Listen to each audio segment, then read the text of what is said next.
ഒരു നെറികെട്ട പ്രവർത്തനമാണ്, ഒറ്റുകൊടുക്കുന്ന നിലയാണ്, ജൂദാസിൻ്റെ രൂപമാണ് യഥാർത്ഥത്തിൽ അൻവറിൻ്റെ ഭാഗത്തുണ്ടായിട്ടുള്ളത് എന്ന കാര്യം തിരഞ്ഞെടുപ്പിൻ്റെ പ്രഖ്യാപനത്തോടെ പകൽ വെളിച്ചം പോലെ വ്യക്തമാകുക.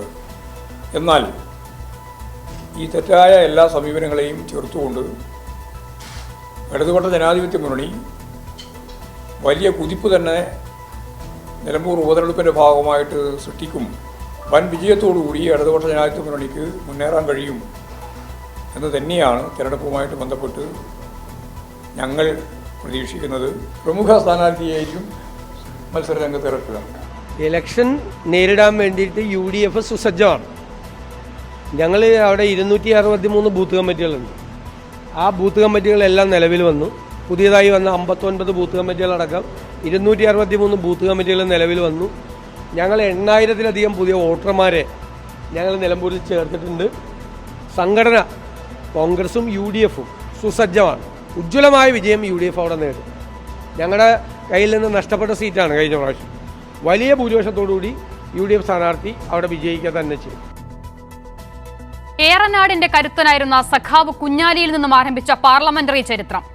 പാട്ടം കുറയ്ക്കണമെന്ന് പറഞ്ഞ തൊഴിലാളികൾക്കെതിരെ കള്ളക്കേസെടുത്ത ജന്മിത്തത്തിന്റെ നെറുകേടിനെതിരെ തീയായ കുഞ്ഞാലിയുടെ മാറു തുളച്ചൊരു തീയുണ്ട പായിച്ച കോൺഗ്രസ് ഓഫീസിന് തീയിടാൻ ഏറനാട്ടിലെ കമ്മ്യൂണിസ്റ്റുകാർ പാഞ്ഞെടുത്തപ്പോൾ ജീവനും കയ്യിൽ പിടിച്ച് കോൺഗ്രസ് ഓഫീസിനുള്ളിലിരുന്ന കുഞ്ഞാലി കൊലക്കേസിലെ പ്രതിപക്ഷെ കാലചക്രം തിരിഞ്ഞപ്പോൾ നിലമ്പൂരിനെ നിയമസഭയിൽ പ്രതിനിധീകരിച്ച സാമാജികനായതും ചരിത്രം. ആര്യാടൻ മുഹമ്മദിലൂടെ നിലമ്പൂരിൽ ഉറച്ച കോൺഗ്രസ് വേരുകളെ വിറപ്പിക്കാൻ പിന്നീട് നിയോഗം ലഭിച്ചത് അൻവറിനെ കാണുമ്പോൾ വിറച്ചുതീരുന്ന പാർട്ടിയല്ല CPIM എന്ന് ഇന്നും പറയാൻ ചങ്കുറപ്പുള്ള TK ഹംസയ്ക്ക്. പക്ഷേ പിന്നീട് അങ്ങോട്ട് കോൺഗ്രസിന്റെ കുതികാലുവെട്ടുകളിൽ പോലും പതറാതെ ആര്യാടൻ മുഹമ്മദിനോടൊപ്പം ഉറച്ചുനിന്ന മണ്ഡലം. 2016 കേരളത്തിൽ ആകമാനം അലയടിച്ച് ഇടതു തരംഗത്തിനുമേൽ കോൺഗ്രസിനെ പ്രതിഷ്ഠിക്കാൻ ആര്യാടൻ ലെഗസിക്ക് പോലും കഴിയാത്ത മണ്ഡലം. അങ്ങനെ 3 പതിറ്റാണ്ടിന് ശേഷം നിലമ്പൂരിനെ ചുവപ്പിച്ച PV അൻവർ മൂന്നാം തെരഞ്ഞെടുപ്പിലിതാ UDF നിർത്തുന്ന ഏതു ചെകുത്താനെയും പിന്തുണയ്ക്കുമെന്ന് പറയുന്നിടത്തെത്തിയത് വർത്തമാനകാല രാഷ്ട്രീയ ജീർണത. ഇതുവരെ ഒരു തെരഞ്ഞെടുപ്പിലും കാണാത്ത ആവേശത്തിലേക്ക് ഒരു മൺസൂൺ കാലത്തൊരു മണ്ഡലമെടുക്കുമ്പോൾ സ്ഥാനാർത്ഥി പ്രഖ്യാപനത്തിന് മുന്നേ ഒരുക്കങ്ങൾ പൂർത്തിയാക്കിയ മുന്നണികൾക്ക് നിയമസഭാ തെരഞ്ഞെടുപ്പിനുള്ള ആത്മവിശ്വാസം നൽകുന്നതാകുമോ നിലമ്പൂർ ഉപതെരഞ്ഞെടുപ്പ്? ഈ വിഷയമാണ് ന്യൂസ് ആൻഡ് വ്യൂസ് ചർച്ച ചെയ്യുന്നത്. അതിഥികളായി ചേരുന്നവർ VK സനോജ് CPIM-ൽ നിന്നും,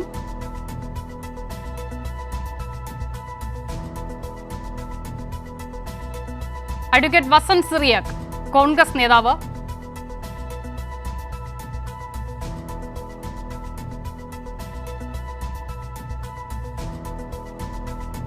അഡ്വക്കേറ്റ് L ലാൽകുമാർ രാഷ്ട്രീയ നിരീക്ഷകൻ എന്നിവരാണ്. ആദ്യം അഡ്വക്കേറ്റ് ലാൽകുമാറിലേക്ക് തന്നെ പോകാം. അഡ്വക്കേറ്റ് ലാൽകുമാർ, രാഷ്ട്രീയ നിരീക്ഷകർ, രാഷ്ട്രീയ വിദ്യാർത്ഥികൾ, ഒരുപക്ഷെ കേരളം ഒന്നാകെ ഉറ്റുനോക്കുന്ന എന്തൊക്കെയോ ഫാക്ടറുകൾ നിലമ്പൂർ ഉപതെരഞ്ഞെടുപ്പിലുണ്ട്. അത് ഇതിനോടകം തന്നെയുള്ള ചർച്ചകളിൽ നിന്ന് വ്യക്തവുമാണ്.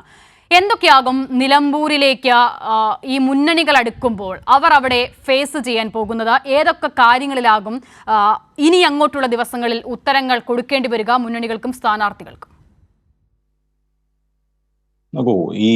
ഈ തെരഞ്ഞെടുപ്പ് തന്നെ ഒരു, ഞാൻ പറയുന്ന കേൾക്കാമോ? കേൾക്കാം, പറഞ്ഞോളൂ.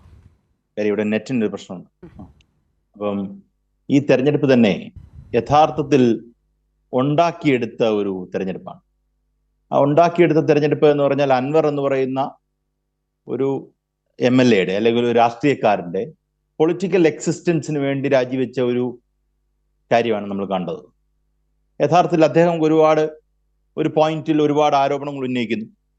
ആ ആരോപണങ്ങൾ എവിഡൻസോടുകൂടി വെക്കും, വീണ്ടും വീണ്ടും വീണ്ടും കാർപ്പറ്റ് ബോംബിങ് നടത്തുന്നു എന്നുള്ളതല്ലാതെ സബ്സ്റ്റാൻഷ്യൽ പീസ് ഓഫ് എവിഡൻസ് ഒന്നുപോലും നമ്മുടെ മുന്നിൽ വെക്കാതെ യഥാർത്ഥത്തിൽ അദ്ദേഹം CPM-ൽ നിന്ന് അല്ലെങ്കിൽ ഇടതുപക്ഷ പാർട്ടികളിൽ നിന്ന് വിട്ട് കോൺഗ്രസിലേക്ക് ചേരാനുള്ള പ്ലാനോടുകൂടി വ്യക്തമായി അദ്ദേഹം പ്രവർത്തിച്ചതാണ് നമ്മൾ കണ്ടുവന്നത്. അത് നമ്മൾ ഒരു വെൽ പ്ലാൻഡ് ആയിട്ടാണ് അദ്ദേഹം കാര്യങ്ങൾ ചെയ്തത്. അത് കഴിഞ്ഞ് നമുക്ക് നോക്കിയാൽ മനസ്സിലാവും, അദ്ദേഹം ആദ്യഘട്ടം കഴിഞ്ഞ ശേഷം പെട്ടെന്ന് അദ്ദേഹം കമ്മ്യൂണൽ കാർഡ് ഇറക്കി. ഈ പറയുന്ന പിണറായി വിജയനെതിരെ, അല്ലെങ്കിൽ പിണറായി വിജയൻ കമ്മ്യൂണൽ കാർഡ് കളിക്കുന്നു, ഞാൻ അതിന്റെ കൂട്ടത്തിൽ മുസ്ലിമാണ്, ഞാൻ, എൻ്റെ ഉമ്മ അതാണ്, ഇങ്ങനെ കുറെ കാര്യങ്ങൾ, സെന്റിമെന്റൽ കാര്യങ്ങൾ പറഞ്ഞു വെക്കുന്നുണ്ട്. എന്നുവെച്ചാൽ അദ്ദേഹം പറയാൻ ശ്രമിച്ചുകൊണ്ടിരുന്ന കുറെ കാര്യങ്ങൾ ലീഗ് അവിടെ എന്താണോ പറഞ്ഞുകൊണ്ടിരിക്കുന്നത്, അല്ലായെങ്കിൽ ഇച്ചിരൂടെ വ്യക്തമായി പറയുകയാണെങ്കിൽ ഈ പറയുന്ന ജമാഅത്തെ, ഈ പറയുന്ന SDPI ഇങ്ങനെയുള്ള ആൾക്കാര് പറയാൻ എന്താണോ ശ്രമിച്ചുകൊണ്ടിരിക്കുന്നത് അത് പെട്ടെന്ന് അദ്ദേഹം ആ സ്ലോട്ടിലേക്ക് വീഴും നമ്മൾ കണ്ടു. അത് അദ്ദേഹത്തിന്റെ ഒരു പൊളിറ്റിക്കൽ എക്സിസ്റ്റൻസിന്റെ ഭാഗം കൂടിയായിട്ടാണ് അതങ്ങ് പറഞ്ഞത്. ആദ്യം പിണറായി വിജയനെതിരെ പറയുന്നു എന്ന് പറഞ്ഞാൽ പോലും കാര്യം അതിനൊന്നും വലിയ സേ കിട്ടുന്ന ഒരു പൊസിഷൻ അല്ല. ബിക്കോസ് ആൾക്കാർക്ക് പിണറായി വിജയനെ അറിയാം. അത് മാത്രമല്ല, ഇപ്പൊ പിണറായി വിജയനെതിരെ ഒരു ആരോപണം ഉന്നയിക്കുന്നു എന്ന് പറയുന്നത് തെറ്റൊന്നുമല്ല. കാര്യം കേരളത്തിന്റെ മുഖ്യമന്ത്രിക്കെതിരെ ഒരു ആരോപണം ഉന്നയിക്കുന്നു, പക്ഷെ അതിന് എന്ത് സബ്സ്റ്റാൻഷ്യൽ പീസ് ഓഫ് എവിഡൻസ് ആണ് കൊണ്ടുവന്നെന്നുള്ള ഒരു വലിയ ചോദ്യമുണ്ട്. സത്യത്തിൽ ഒന്നുമില്ലായിരുന്നു. അദ്ദേഹം ഈ നനഞ്ഞ പടക്കം പോലെ കുറെ കാര്യങ്ങൾ പറഞ്ഞു. ആ പറഞ്ഞ ശേഷം വീണ്ടും പറയുകയും പിന്നീട് അദ്ദേഹത്തിന് ഒരു കാര്യം പോലും പറയാനില്ല. ഇപ്പൊ നോക്കൂ, മുഖ്യമന്ത്രി എഴുതി കൊടുക്കാൻ പറഞ്ഞു പല കാര്യങ്ങളും. ആ എഴുതി കൊടുക്കാൻ പറഞ്ഞതിനകത്ത് ഞാൻ സത്യത്തിലൊന്നും കണ്ടില്ല. കുറെ ആരോപണം എനിക്കിപ്പം ഇവിടെ ഇരുന്ന് 50 ആരോപണം അങ്ങോട്ട് പറയാം, എന്നിട്ട് നിങ്ങൾ പ്രൂവ് ചെയ്യുമെന്ന് പറഞ്ഞാൽ ഒക്കത്തില്ലല്ലോ. അങ്ങനല്ലാതെ യഥാർത്ഥത്തിൽ വസ്തുതയുമായിട്ട് ചേർന്ന് നിൽക്കുന്ന ഒരു കാര്യങ്ങളും പറഞ്ഞില്ല. ആ വസ്തുതയുമായിട്ടൊന്നും ചേർന്ന് നിന്ന് പറയാതെ അദ്ദേഹം ഒരു കളം ഇളക്കി എന്നുള്ളതാണ് സത്യം. അദ്ദേഹത്തിന് വേണ്ടിയിട്ടുള്ള ഒരു കളം അദ്ദേഹം ഉണ്ടാക്കാൻ ശ്രമിച്ചു. അതിലൊരു പരിധിവരെ അദ്ദേഹം വിജയിച്ചു കേട്ടോ. അത് നമ്മൾ അങ്ങനെ തന്നെ കാണട്ടെ. അദ്ദേഹത്തിനെ സംബന്ധിച്ചിടത്തോളം അദ്ദേഹം അനാഥനായി പോകുമെന്ന് വെച്ചപ്പോഴും അദ്ദേഹത്തിന് ആർക്കും വേണ്ട, അല്ലെങ്കിൽ കൺഫ്യൂഷൻ ഉണ്ടെങ്കിൽ പോലും സംഭവിച്ചത് അദ്ദേഹത്തിന് ഇന്നിപ്പം പ്രതിപക്ഷ നേതാവ് പറഞ്ഞിരിക്കുന്നത് അദ്ദേഹം UDF-നെ സഹായിക്കും, അല്ലെങ്കിൽ UDF വേണം എന്നൊക്കെയാണ്, അദ്ദേഹത്തിനെ വേണം എന്നൊക്കെയാണ് പറഞ്ഞിരിക്കുന്നത്. അപ്പം അദ്ദേഹത്തിന്റെ നിലമ്പൂരിലെ ജനങ്ങൾക്ക് അൻവറിനെ കൊണ്ട് ഈ രാജിവെച്ചത് കൊണ്ട് വല്ല ഗുണമുണ്ടോ, അല്ലെങ്കിൽ എന്തേലും തരത്തിൽ അത് അവർക്ക് പ്രയോജനപ്രദമാവുന്നതാണോ എന്ന് ചോദിച്ചാൽ അല്ല. സത്യത്തിൽ അൻവറിന്റെ പൊളിറ്റിക്കൽ എക്സിസ്റ്റൻസിന് വേണ്ടി മറ്റൊരു തെരഞ്ഞെടുപ്പ് കൂടെ നടക്കുന്നു എന്ന് മാത്രമേ ഞാൻ അതിനെ കാണുന്നു. ഇത് ഇതിന്റെ കോൺസിക്വൻസ് എന്താണെന്നുള്ളതാണ് ചോദ്യം. അൻവർ കുറെ നാളുകളായി കളിക്കുന്ന കളിയിൽ, ഞാൻ നേരത്തെ സൂചിപ്പിച്ചതുമായി ബന്ധപ്പെട്ട് പറയുകയാണെങ്കിൽ, അൻവറിന് ഒരു കരിയില പോലും മറ്റേതെങ്കിലും ഒരു മണ്ഡലത്തിൽ അനക്കാൻ പറ്റും എന്ന് ഞാൻ കരുതുന്നില്ല. അദ്ദേഹത്തിന് ഒരല്പം സേ ഉള്ള മണ്ഡലമാണ് നിലമ്പൂർ. കാര്യം എന്താ, ഇത്ര വർഷം MLA ആയിട്ടിരുന്ന ഒരാളാണ്. ആ MLA ആയിട്ടിരുന്ന സ്ഥലത്ത് അദ്ദേഹത്തിന് ഒരു ചെറിയ മാറ്റമെങ്കിലും വരുത്താൻ പറ്റിയില്ലെങ്കിൽ പിന്നെ ആ MLA എന്ന് പറഞ്ഞ് നടന്നിട്ട് കാര്യമില്ല. പക്ഷെ അദ്ദേഹം മറ്റേതെങ്കിലും ഒരു മണ്ഡലത്തിൽ ശക്തമായ ഒരു പോരാട്ടം നടത്താനായിട്ടോ, അല്ലെങ്കിൽ അദ്ദേഹത്തിന്റെ പ്രസൻസ് കൊണ്ടോ, അദ്ദേഹത്തിന്റെ അദ്ദേഹം മുന്നോട്ട് വെച്ച എന്താ, ആന്റി പിണറായിസമാണ്. ആന്റി പിണറായി എന്ന് പറയുന്ന ഒരു രാഷ്ട്രീയമല്ല, അത് രാഷ്ട്രീയ ഐഡിയോളജി അല്ല. എന്നിട്ട് തൃണമൂൽ കോൺഗ്രസിൽ പോയി ചേർന്ന്, തൃണമൂൽ കോൺഗ്രസിന്റെ രാഷ്ട്രീയവും അദ്ദേഹവും തമ്മിൽ എന്താ ബന്ധമെന്ന് എനിക്കറിയത്തില്ല. അദ്ദേഹത്തിന് ഒരു അഭയാർത്ഥിയെ പോലെ എവിടെയെങ്കിലും ഒന്ന് കയറണമായിരുന്നു. അതുകൊണ്ട് അദ്ദേഹം അവിടെ പോയി കയറുന്ന കാഴ്ചയാണ് നമ്മൾ കണ്ടത്. അപ്പൊ കേരളത്തിൽ അൻവർ പറയുന്നത് കേൾക്കുന്ന ആരെങ്കിലും ഉണ്ടോ എന്ന് വെച്ചാൽ കുറച്ചുപേരൊക്കെ ഈ പറയുന്ന നിലമ്പൂര് കാണും എന്നുള്ളതല്ലാതെ കേരളത്തിന്റെ ഇപ്പൊ ഞാനിത് പറയാൻ ശ്രമിക്കുന്നത്, അടുത്ത പ്രാവശ്യത്തെ തെരഞ്ഞെടുപ്പിന്റെ ദിശാസൂചികയായിരിക്കും ഇന്നത്തെ നിലമ്പൂർ തെരഞ്ഞെടുപ്പ് എന്നൊക്കെ പറയുന്നുണ്ട്. അത് പറയുന്ന ഒരു ആശ്വാസത്തിന് വേണ്ടി പറയുന്നതാണ്, മനസ്സിലായില്ല. അല്ലെങ്കിൽ കാര്യം അൻവറാണ് ഇനി അടുത്ത തെരഞ്ഞെടുപ്പിലും കാര്യങ്ങൾ തീരുമാനിക്കാൻ പോകുന്ന, സംസ്ഥാനം മൊത്തം അൻവറിന്റെ പൊളിറ്റിക്സ് മുഴങ്ങുമെന്ന് പറയാൻ വേണ്ടി ശ്രമിക്കുന്നത് മാത്രമേ ഉള്ളൂ. യഥാർത്ഥത്തിൽ ഈ പറയുന്ന മലബാറിലോട്ട് പോയാലും അല്ലെങ്കിൽ ഇങ്ങോട്ട് വന്നാലും, ഇങ്ങോട്ടൊന്നും അൻവറിനെ പലർക്കും അറിയത്തുപോലുമില്ല.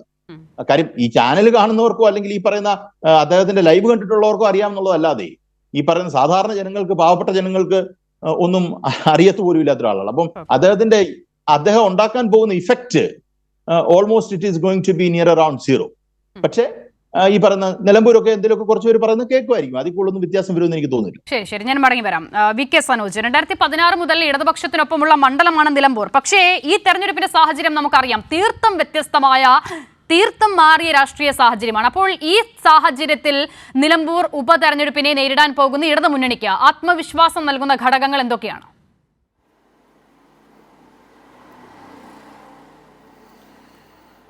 തീർച്ചയായിട്ടും ഇടതുപക്ഷ ജനാധിപത്യ മുന്നണിയെ സംബന്ധിച്ചിടത്തോളം നിലമ്പൂരിലെ തെരഞ്ഞെടുപ്പിൽ വലിയ നേട്ടമുണ്ടാക്കുന്ന തെരഞ്ഞെടുപ്പായിരിക്കും.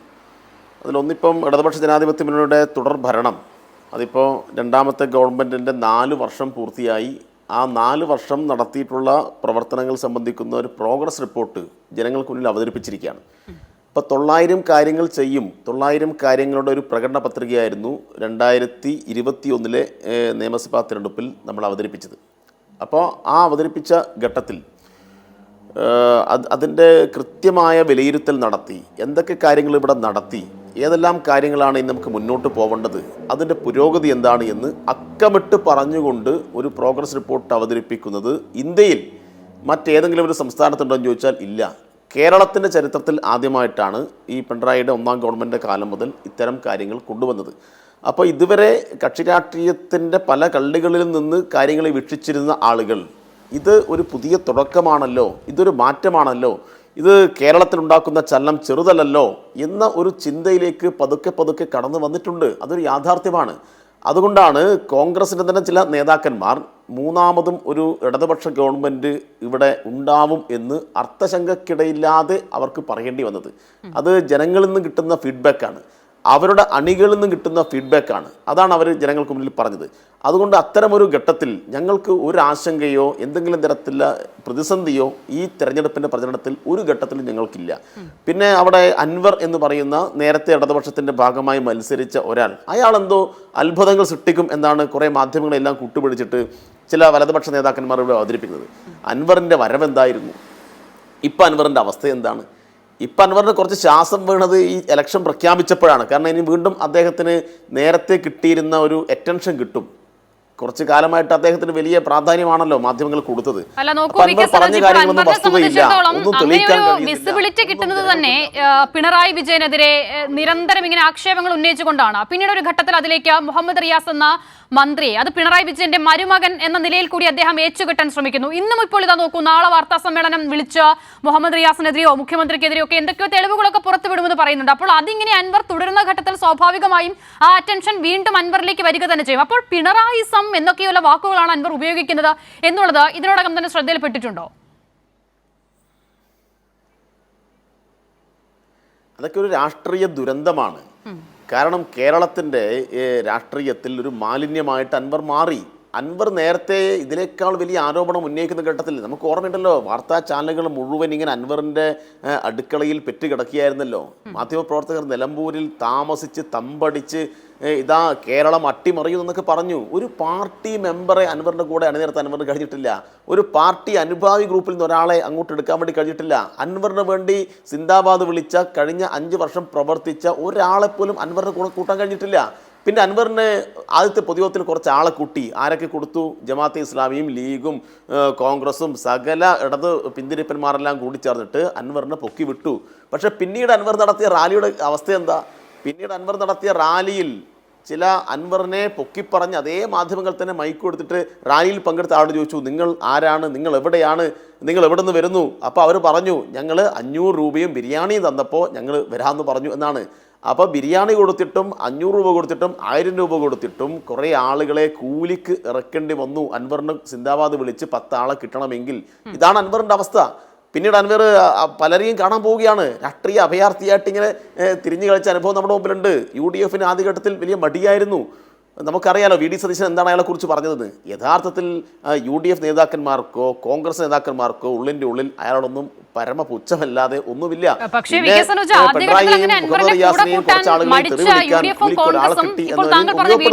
ഇന്നിപ്പോൾ അൻവർ കൂടെയുണ്ട് എന്നുള്ളത് വലിയ ആത്മവിശ്വാസത്തോടു കൂടി പറയുന്നുണ്ട്. അപ്പോൾ അൻവറിന് അവിടെ എന്തോ ചെയ്യാൻ കഴിയുമെന്നുള്ളൊരു വിശ്വാസം ചില നേതാക്കൾക്കെങ്കിലും ഉണ്ട് എന്നൊരു വിലയിരുത്തലുണ്ടോ അതിൽ?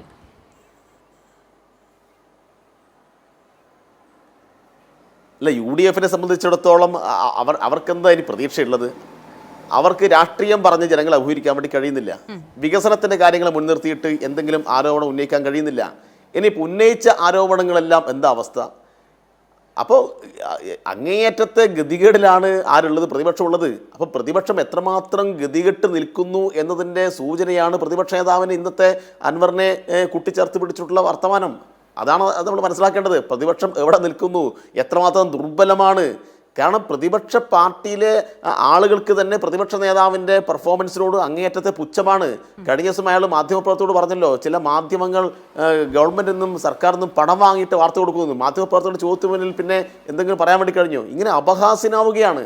അപ്പം അതുകൊണ്ട് രാഷ്ട്രീയം പറഞ്ഞ് വികസനം പറഞ്ഞ് ജനങ്ങളെ അണിനിരത്താൻ വേണ്ടി കഴിയാതെ വന്നപ്പോൾ ഇങ്ങനെയുള്ള കുറച്ച് ആളുകളെ കറക്ക് കമ്പനികളെ കൂട്ടുപിടിച്ചിട്ട് ഇലക്ഷനിൽ എന്തെങ്കിലും കുറച്ച് ഒച്ചപ്പാടുണ്ടാക്കുക എന്നല്ലാതെ അതൊന്നും ഏശാൻ വേണ്ടി പോകുന്നില്ല. അപ്പം അങ്ങേറ്റത്ത് ഗതികേടിലാണ് പ്രതിപക്ഷ നേതാവും പ്രതിപക്ഷ പാർട്ടിയുമെല്ലാം ഉള്ളത് എന്നാണ് നമുക്ക് കാണാൻ വേണ്ടി കഴിയുക. ശരി, അപ്പോൾ ഞാൻ ആദ്യം ചോദിച്ചതിലേക്ക് ഞാൻ അതിൽ താങ്കൾ പറഞ്ഞു വരുന്ന ഘട്ടത്തിൽ ഒന്ന് ഇടപെട്ടിരുന്നു. അപ്പോൾ ഞാൻ അതിലേക്ക് വീണ്ടും ഫോക്കസ് കൊണ്ടുവരുന്നു. അപ്പോൾ നിങ്ങൾ ഈ നിലമ്പൂർ ഉപതെരഞ്ഞെടുപ്പിനെ അഭിമുഖീകരിക്കുമ്പോൾ മണ്ഡലത്തിലുടനീളവും അതിലൂടെ കേരളത്തോടും സംവദിക്കാൻ പോകുന്നത് കഴിഞ്ഞ 9 വർഷക്കാലത്തെ അല്ലെങ്കിൽ രണ്ടാം സർക്കാരിന്റെ 4 വർഷക്കാലത്തെ പ്രവർത്തനങ്ങൾ, അതിലൂടെ ഉണ്ടായിട്ടുള്ള നേട്ടങ്ങൾ, വികസനങ്ങൾ, അത് ഏത് നിലയിലായിക്കോട്ടെ, അടിസ്ഥാന സൗകര്യങ്ങൾ മുതൽ കേരളത്തിന്റെ മുന്നോട്ട് പോക്കിനെ, രാജ്യത്തിന് കേരളം എന്ന സംസ്ഥാനം ആത്മവിശ്വാസം നൽകുന്നതിലടക്കമുള്ള കാര്യങ്ങൾ, അതിലേക്കാണോ ഫോക്കസ് പൂർണ്ണമായി മാറുക?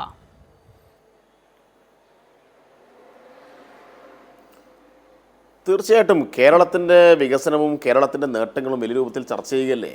അത് ഞാൻ പറഞ്ഞത് ഇപ്പം ഇടതുപക്ഷത്തിൻ്റെ ഭാഗമായി നിൽക്കുന്ന ആളുകൾ മാത്രമല്ലല്ലോ ചർച്ച ചെയ്യുന്നത്. ഇപ്പം ശശി തരൂരിനെ പോലുള്ള ആളുകൾ കോൺഗ്രസിൻ്റെ വർക്കിംഗ് കമ്മിറ്റി അംഗമാണ്. അപ്പം അദ്ദേഹമാണ് പറഞ്ഞത് കേരളം ലോകത്ത് ഏറ്റവും നല്ല സ്റ്റാർട്ടപ്പ് ഇക്കോസിസ്റ്റമുള്ള നാടായിട്ട് മാറി എന്ന് കേരളത്തെക്കുറിച്ച് അഭിമാനത്തോട് പറയുക മാത്രമല്ല, അദ്ദേഹം ആധികാരികമായിട്ട് ലേഖനം തന്നെ എഴുതി. അപ്പോൾ കോൺഗ്രസിൻ്റെ തന്നെ നേതൃനിരയിൽപ്പെട്ട ആളുകൾക്ക് പോലും ഈ കേരളത്തിൻ്റെ വളർച്ചയെ അവർക്ക് എന്തെങ്കിലും ഡാറ്റ വെച്ച് നിഷേധിക്കാൻ വേണ്ടി കഴിയുന്നില്ല. അതായത് നേരത്തെ പറഞ്ഞ പ്രോഗ്രസ് റിപ്പോർട്ട് അടിസ്ഥാനപ്പെടുത്തി ആയിക്കഴിഞ്ഞാലും പിന്നെ ഈ കേരളത്തിലെ ജനങ്ങൾക്ക് ഒരു പ്രത്യേകത എന്ന് വെച്ചാൽ അവർക്ക് എല്ലാ കാര്യങ്ങളും നേരിട്ട് തൊട്ട് കാണാൻ കഴിയുന്നുണ്ട്. അവർക്ക് നേരെ കൺമുന്നിൽ ഈ കാര്യങ്ങൾ കാണുകയല്ലേ. കേരളത്തിൻ്റെ റോഡുകളുടെ മാറ്റം കാണുന്നു, കേരളത്തിൻ്റെ ഹൈവേ വികസനം കാണുന്നു, ഹൈവേ വികസനം മുടങ്ങിയപ്പോൾ സംസ്ഥാന ഗവൺമെൻറ് എങ്ങനെയെല്ലാം ഇടപെട്ടു എന്ന് കാണുന്നു, സ്ഥലമേറ്റെടുക്കാൻ വേണ്ടിയിട്ട് പണമില്ലാതെ വന്നപ്പോൾ സംസ്ഥാന ഗവൺമെൻറ് കിഫ്ബി വഴി പണം സമാഹരിച്ചു കൊടുത്ത് കാണുന്നു, കേരളത്തിൻ്റെ സ്കൂളുകൾ മാറിയത് കാണുന്നു, 6 ലക്ഷം കുടുംബങ്ങൾക്ക് പുതിയ വീട് വെച്ചു കൊടുത്തത് കാണുന്നു, കേരളത്തിൻ്റെ വിദ്യാഭ്യാസ മേഖലയിലെ സമൂലമായ മാറ്റങ്ങൾ കാണുന്നു, സർവകലാശാല മേഖലയിൽ ഉന്നത വിദ്യാഭ്യാസ മേഖലയിൽ കേരളത്തിൻ്റെ പുതിയ നേട്ടങ്ങൾ, ഇന്ത്യയിലെ ഏറ്റവും പ്രധാനപ്പെട്ട 100 യൂണിവേഴ്സിറ്റി എടുത്താൽ അതിൽ 20 എണ്ണം കേരളത്തിലുണ്ട്, 20 അതിൽ പ്രധാനപ്പെട്ട കോളേജുകൾ കേരളത്തിലുണ്ട് എന്നത് കേരളത്തിൽ സമീപകാലത്ത് വന്നിട്ടുള്ള വലിയ മാറ്റമല്ലേ. അപ്പോൾ ഇതെല്ലാം കണ്ടുകൊണ്ടിരിക്കുന്നു. മലയോര ഹൈവേ യാഥാർത്ഥ്യമായിരിക്കുന്നു, തീരദേശ ഹൈവേ അതിൻ്റെ അവസാന ഘട്ടത്തിലേക്ക് പോകുന്നു, ഫോണുമായി ബന്ധപ്പെട്ട കാര്യങ്ങൾ വന്നു, സ്കൂൾ കുട്ടികൾക്ക് പാഠപുസ്തകങ്ങൾ നേരത്തെ കൊടുക്കുന്നു. ഇപ്പം ഇതെല്ലാം നേരത്തെയുള്ള 5 വർഷക്കാലമായി അല്ലെങ്കിൽ ഉമ്മൻചാണ്ടിയുടെ 5 വർഷക്കാലവുമായിട്ട് ജനങ്ങൾ താരതമ്യപ്പെടുത്തുന്നുണ്ട്. ഉമ്മൻചാണ്ടി 5 വർഷം എന്ന് പറഞ്ഞാൽ എന്തായിരുന്നു? പാഠപുസ്തകം കൊടുക്കാൻ കഴിയാത്ത കുട്ടികളെ അങ്ങേരുടെ തെരുവിലേക്ക് ഇറക്കിയിട്ടുള്ള അനുഭവങ്ങൾ, കേരളത്തിൽ സ്കൂളുകൾ ലാഭകരമല്ല എന്ന് പറഞ്ഞ് പൂട്ടാൻ വേണ്ടി തീരുമാനിച്ച അനുഭവങ്ങൾ, 10-12 മാസമായിട്ട് പെൻഷൻ കൊടുക്കാതെ തടഞ്ഞു വെച്ച അനുഭവങ്ങൾ, ലൈഫ് പദ്ധതി നേരത്തെ EMS ഭവന പദ്ധതിയുമായി ബന്ധപ്പെട്ട കാര്യങ്ങൾക്കകത്ത് മുന്നോട്ട് പോക്കില്ലാതെ അത് സ്തംഭിച്ച അവസ്ഥയുണ്ടായി. ഇങ്ങനെ എല്ലാ നിലയിലും കേരളം പിറകോട്ട് പോയ ഒരു കാഴ്ചയിൽ നിന്ന്, അനുഭവത്തിൽ നിന്ന് കേരളം ഇങ്ങനെ കുതിച്ച് മുന്നോട്ട് പോയിക്കൊണ്ടിരിക്കുമ്പോൾ അത് ഉറപ്പായിട്ടും പ്രതിഫലിക്കും, ഒരു തർക്കവുമില്ല. ശരി, അഡ്വക്കേറ്റ് എൻ ലാൽകുമാർ, ഇപ്പോൾ ഈ കേരളത്തിൽ വാസ്തവത്തിൽ നമ്മൾ ഈ അടുത്ത ഇതിനു മുൻപും ചില ഉപതെരഞ്ഞെടുപ്പുകളൊക്കെ കണ്ടിട്ടുണ്ട്. നിർഭാഗ്യവശാൽ രാഷ്ട്രീയം ഒരു തരത്തിലും ചർച്ച ചെയ്യാത്തതായി ആ ഉപതെരഞ്ഞെടുപ്പുകളൊക്കെ ആദ്യഘട്ടത്തിൽ തന്നെ മാറുകയും ചെയ്തിട്ടുണ്ട്. അതാണല്ലോ നമ്മൾ കണ്ടിട്ടുള്ളത്. പകരം ഇങ്ങനെ ചില ഇമോഷണൽ എലമെന്റ്സ് അതിലേക്ക് കൊണ്ടുവരിക, ആ നിലയിൽ വൈകാരികമായി മുതലെടുപ്പുകൾ നടത്തുക, ഇതൊക്കെയാണ് നമ്മൾ കണ്ടത്. അതിനൊക്കെയും അപ്പുറം രാഷ്ട്രീയം, സജീവമായ രാഷ്ട്രീയം ചർച്ച ചെയ്യുന്ന ഒരു തെരഞ്ഞെടുപ്പായി നിലമ്പൂരിലേത് മാറും എന്നൊരു പ്രതീക്ഷ ഈ ഘട്ടത്തിൽ വെക്കാമോ രാഷ്ട്രീയ നിരീക്ഷകർക്ക്? തീർച്ചയായിട്ടും ഇല്ല. എനിക്ക് ഒരു പ്രതീക്ഷയുമില്ല. കാരണം കോൺഗ്രസിനെ സംബന്ധിച്ചിടത്തോളം അല്ലെങ്കിൽ ഈ പറയുന്ന ലീഗിനെ സംബന്ധിച്ചിടത്തോളം അവര് കേരളത്തിൽ അഴിച്ചുവിട്ടിട്ടുള്ള ഒരു വർഗീയ ലൈനുണ്ട്. നോക്കൂ, KPCC അധ്യക്ഷനെ തെരഞ്ഞെടുക്കുന്നതുമായി ബന്ധപ്പെട്ട് നമ്മൾ വെള്ളപ്പുക വരുവോ അല്ലെങ്കിൽ പച്ചപ്പുക വരുവോ എന്ന് ആലോചിച്ചുകൊണ്ടിരിക്കുന്ന ഒരു കാലമായി മാറിയിരിക്കുന്നു. അങ്ങനെ ഓർഡർ കൊടുത്ത് അല്ലെങ്കിൽ ഏതെങ്കിലും ഒരു മതമേലധ്യക്ഷന്റെയോ മതസ്ഥാപനത്തിന്റെയോ ഓർഡർ അനുസരിച്ച് പ്രവർത്തിക്കുന്ന ഒരു യൂണിറ്റായി KPCC മാറി. മുസ്ലിം ലീഗ് നേരത്തെ അങ്ങനെ തന്നെയാണ്. അപ്പൊ അവരെ സംബന്ധിച്ചിടത്തോളം ഈ മതനിരപേക്ഷ രാഷ്ട്രീയത്തെ മൊത്തത്തിൽ അവഗണിച്ചുകൊണ്ട് മുന്നോട്ട് നീങ്ങുന്ന ഒരു കാലഘട്ടത്തിൽ കൂടെ കടന്നു പോകുന്നത്. അവർക്ക് അങ്ങനെ പറ്റൂ. അപ്പൊ വർഗീയമല്ലാത്ത ഒരു രീതിയിലും ഇതിനെ മുന്നോട്ട് കൊണ്ടുപോകാൻ അവർക്ക് ഒരു കാരണവശാലും പറ്റില്ല. അതിന് ഏറ്റവും ഉത്തമ ഉദാഹരണം കഴിഞ്ഞ പ്രാവശ്യത്തെ വടകര തെരഞ്ഞെടുപ്പാണ്. വടകര അവിടുത്തെ സിറ്റിംഗ് MP മാറ്റിക്കൊണ്ട് ഷാഫിയെ കൊണ്ടുപോകണം. അത് കഴിഞ്ഞ് നമ്മൾ അവിടെ എന്താ നടന്നതെന്ന് കാണുകയും ചെയ്തു. അതിനകത്ത് ഈ പറയുന്ന തിരിച്ചൊരു കൗണ്ടർ നറേറ്റീവ് അവർ ശ്രമിക്കുന്നുണ്ടെങ്കിൽ പോലും യഥാർത്ഥത്തിൽ വർഗീയതയുമായി ബന്ധപ്പെട്ട കാര്യത്തിൽ അദ്ദേഹം ഇവിടുന്ന് അങ്ങോട്ട് എന്തിനു പോയി, എന്റെ സ്ഥാനം കൂടെ പോയൊരവസ്ഥ വന്നു എന്ന് K മുരളീധരൻ വരെ പറയുന്ന അവസ്ഥ ഉണ്ടായിരുന്നു. അപ്പൊ സംഭവിക്കുന്നതെന്ന് വെച്ചാൽ അവർക്ക് വർഗീയമായ ലെവലിലേക്ക് ഇതിനെ അത് മാറ്റും. അൻവർ അതിനത് മിടുക്കനാണ്. ഇന്ന് നോക്കൂ, അൻവർ പറഞ്ഞിരിക്കുന്നത് ഏത് ചെകുത്താനായാലും കുഴപ്പമില്ല സ്ഥാനാർത്ഥി എന്നാണ്.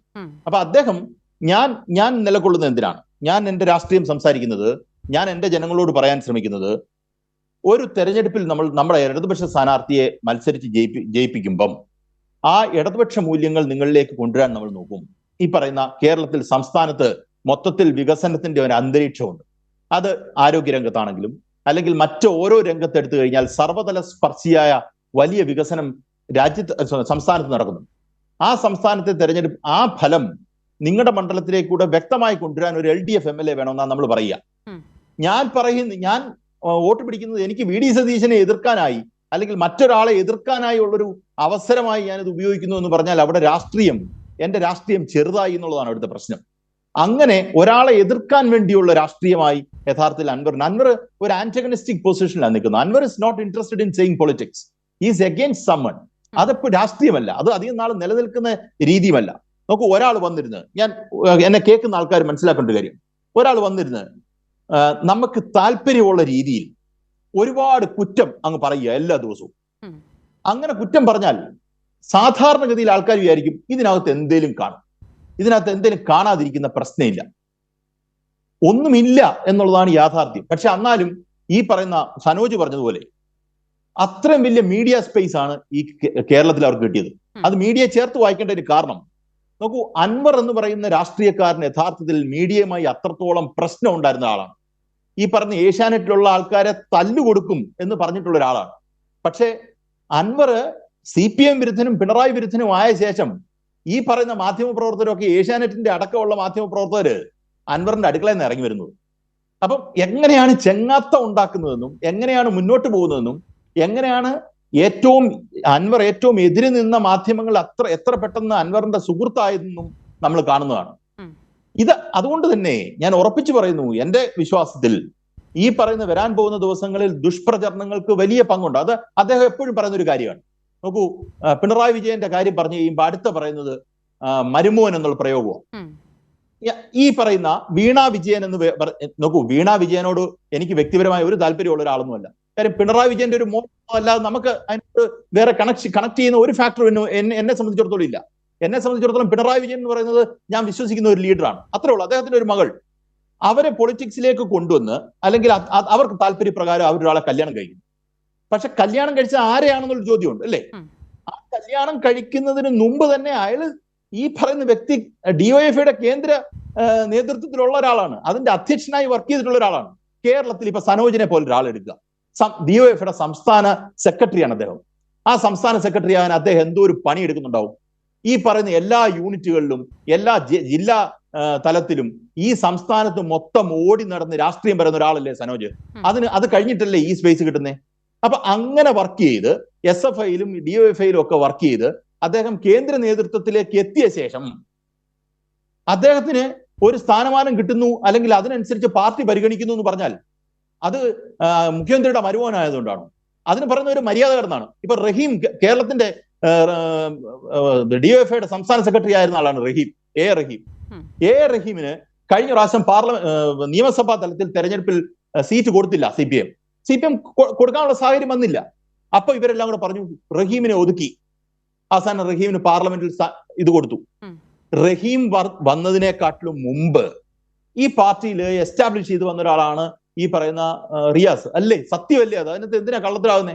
അങ്ങനെ റഹീമിന് പാർലമെന്റ് മെമ്പർ സ്ഥാനം കൊടുക്കുകയും അല്ലെങ്കിൽ അതിനു മുമ്പ് തന്നെ അദ്ദേഹം DYFIയുടെ ആദ്യ ഘട്ടത്തിൽ തന്നെ അദ്ദേഹം വർക്കല കഹാറിനെതിരെ മത്സരിക്കുന്നുണ്ട്. അങ്ങനെ സീറ്റ് കൊടുക്കുകയും ഒക്കെ വന്ന ഒരാളാണ്.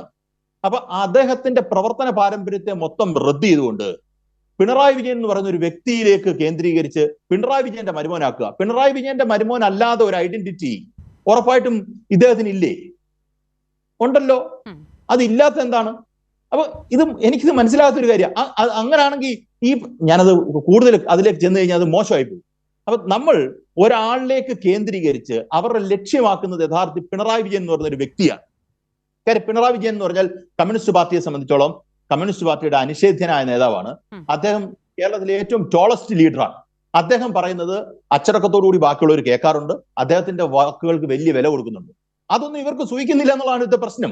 നോക്കൂ, പിണറായി വിജയന്റെ കയ്യിലെല്ലാം തീരുമാനിക്കുന്നു. പിണറായി വിജയൻ ഒറ്റയടിക്ക് തീരുമാനിക്കൊന്നുമില്ല. പക്ഷെ പിണറായി വിജയന്റെ വാക്കിന് ഈ പാർട്ടി വലിയൊരു വില കൊടുക്കുന്നു എന്ന് പറയുന്നത് എങ്ങനെ തെറ്റാകുന്നത്? Yes, yes.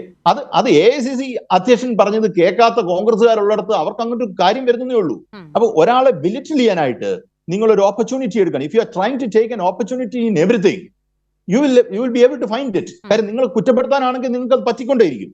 പക്ഷെ അങ്ങനെ ഈ പറയുന്ന സങ്കുചിതമായ രാഷ്ട്രീയം പറയാൻ ഇന്ന് എനിക്ക് തോന്നുന്നു അൻവർ പറഞ്ഞിരിക്കുന്നത് പിണറായി വിജയൻ ഏറ്റവും ഇഷ്ടപ്പെട്ടത് പിണറായി വിജയന്റെ മോളല്ലേ, മോള് വന്ന് മത്സരിച്ചോട്ടെ, അങ്ങനെ വരെ അദ്ദേഹം പറഞ്ഞ് ഞാൻ കേട്ടു. അപ്പൊ ഇത് ഒരു ശരിയായ രീതിയിലേക്ക് പോകും. താങ്കളുടെ ചോദ്യത്തിനാ ഞാൻ മറുപടി പറയുന്നത്. ഇത് സങ്കുചിതമായി അല്ലാതെ വിശാലാർത്ഥത്തിൽ ഇടതുപക്ഷ രാഷ്ട്രീയമോ വലതുപക്ഷ രാഷ്ട്രീയമോ ആ രാഷ്ട്രീയ അന്തരീക്ഷത്തിൽ നിന്നുകൊണ്ട് ഈ തെരഞ്ഞെടുപ്പ് നടക്കുമോ എന്നുള്ള കാര്യത്തിൽ എനിക്ക് സംശയമാണ്. അദ്ദേഹം ഈ സ്റ്റേജ് മൊത്തം സംസാരിക്കാൻ പോകുന്നത് പിണറായി വിജയനെതിരെയും ഈ പറയുന്ന മരുമോൻ ഫാക്ടറും ഒക്കെ ആയിരിക്കും അദ്ദേഹം പറയാൻ പോകുന്നത്. പിണറായി വിജയന്റെ രാഷ്ട്രീയത്തെ തൊട്ട് ഏതെങ്കിലും തരത്തിൽ CPM-ന്റെ രാഷ്ട്രീയത്തെ തൊട്ട് എന്തെങ്കിലും സംസാരിക്കുമെന്ന് എനിക്ക് തോന്നുന്നില്ല. ശരി. അഡ്വക്കേറ്റ് വസന്ത് സിറിയക്ക് ഒരുപാട് കാലം UDF-നൊപ്പം ഉണ്ടായിരുന്ന മണ്ഡലമാണ്. അപ്പോൾ എന്ത് വില കൊടുത്തും ആ മണ്ഡലം തിരിച്ചു പിടിക്കുക എന്നുള്ളതാണോ അതോ ആരെ സഹകരിപ്പിച്ചുകൊണ്ടും വിജയിക്കുക എന്നുള്ളതാണോ ലക്ഷ്യം? വാസ്തവത്തിൽ രണ്ടും ഞാൻ ജയത്തിന്റെ കാര്യമാണ് ചോദിക്കുന്നത്. പക്ഷേ ആ രണ്ട് ജയത്തിനും വലിയ വ്യത്യാസമുണ്ട് എന്നുള്ളത് വസന്തിനെ പോലെ ഒരാൾക്ക് അറിയാമല്ലോ. ങ്ങളെ സംബന്ധിച്ച് UDF-ന്റെ സംസ്ഥാന നേതൃത്വം പറയുന്നത് പോലെ വളരെ കൃത്യമായി ഇതൊരു സെമി ഫൈനലായാണ് ഞങ്ങൾ കാണുന്നത്. ഇനി അധികം നാളില്ല നിയമസഭാ തെരഞ്ഞെടുപ്പിലേക്ക്. ആസന്നമായിരിക്കുന്ന ഉപതെരഞ്ഞെടുപ്പ് ഉണ്ടായിരിക്കുന്നത് ഏത് ഘട്ടത്തിലാണ്? നാഷണൽ ഹൈവേയിൽ ക്രെഡിറ്റ് വെച്ചവരും ഫ്ലെക്സ് വെച്ചവരും ഫെവിക്വിക്ക് ഒട്ടിക്കാൻ പോലും വരാത്തൊരു കാലമാണ്. ഏത് കാലത്താണ്? ഉപ്പ് തൊട്ട് കർപ്പൂരം വരെ വില കൂടിക്കൊണ്ടിരിക്കുന്ന ഒരു കാലത്താണ്.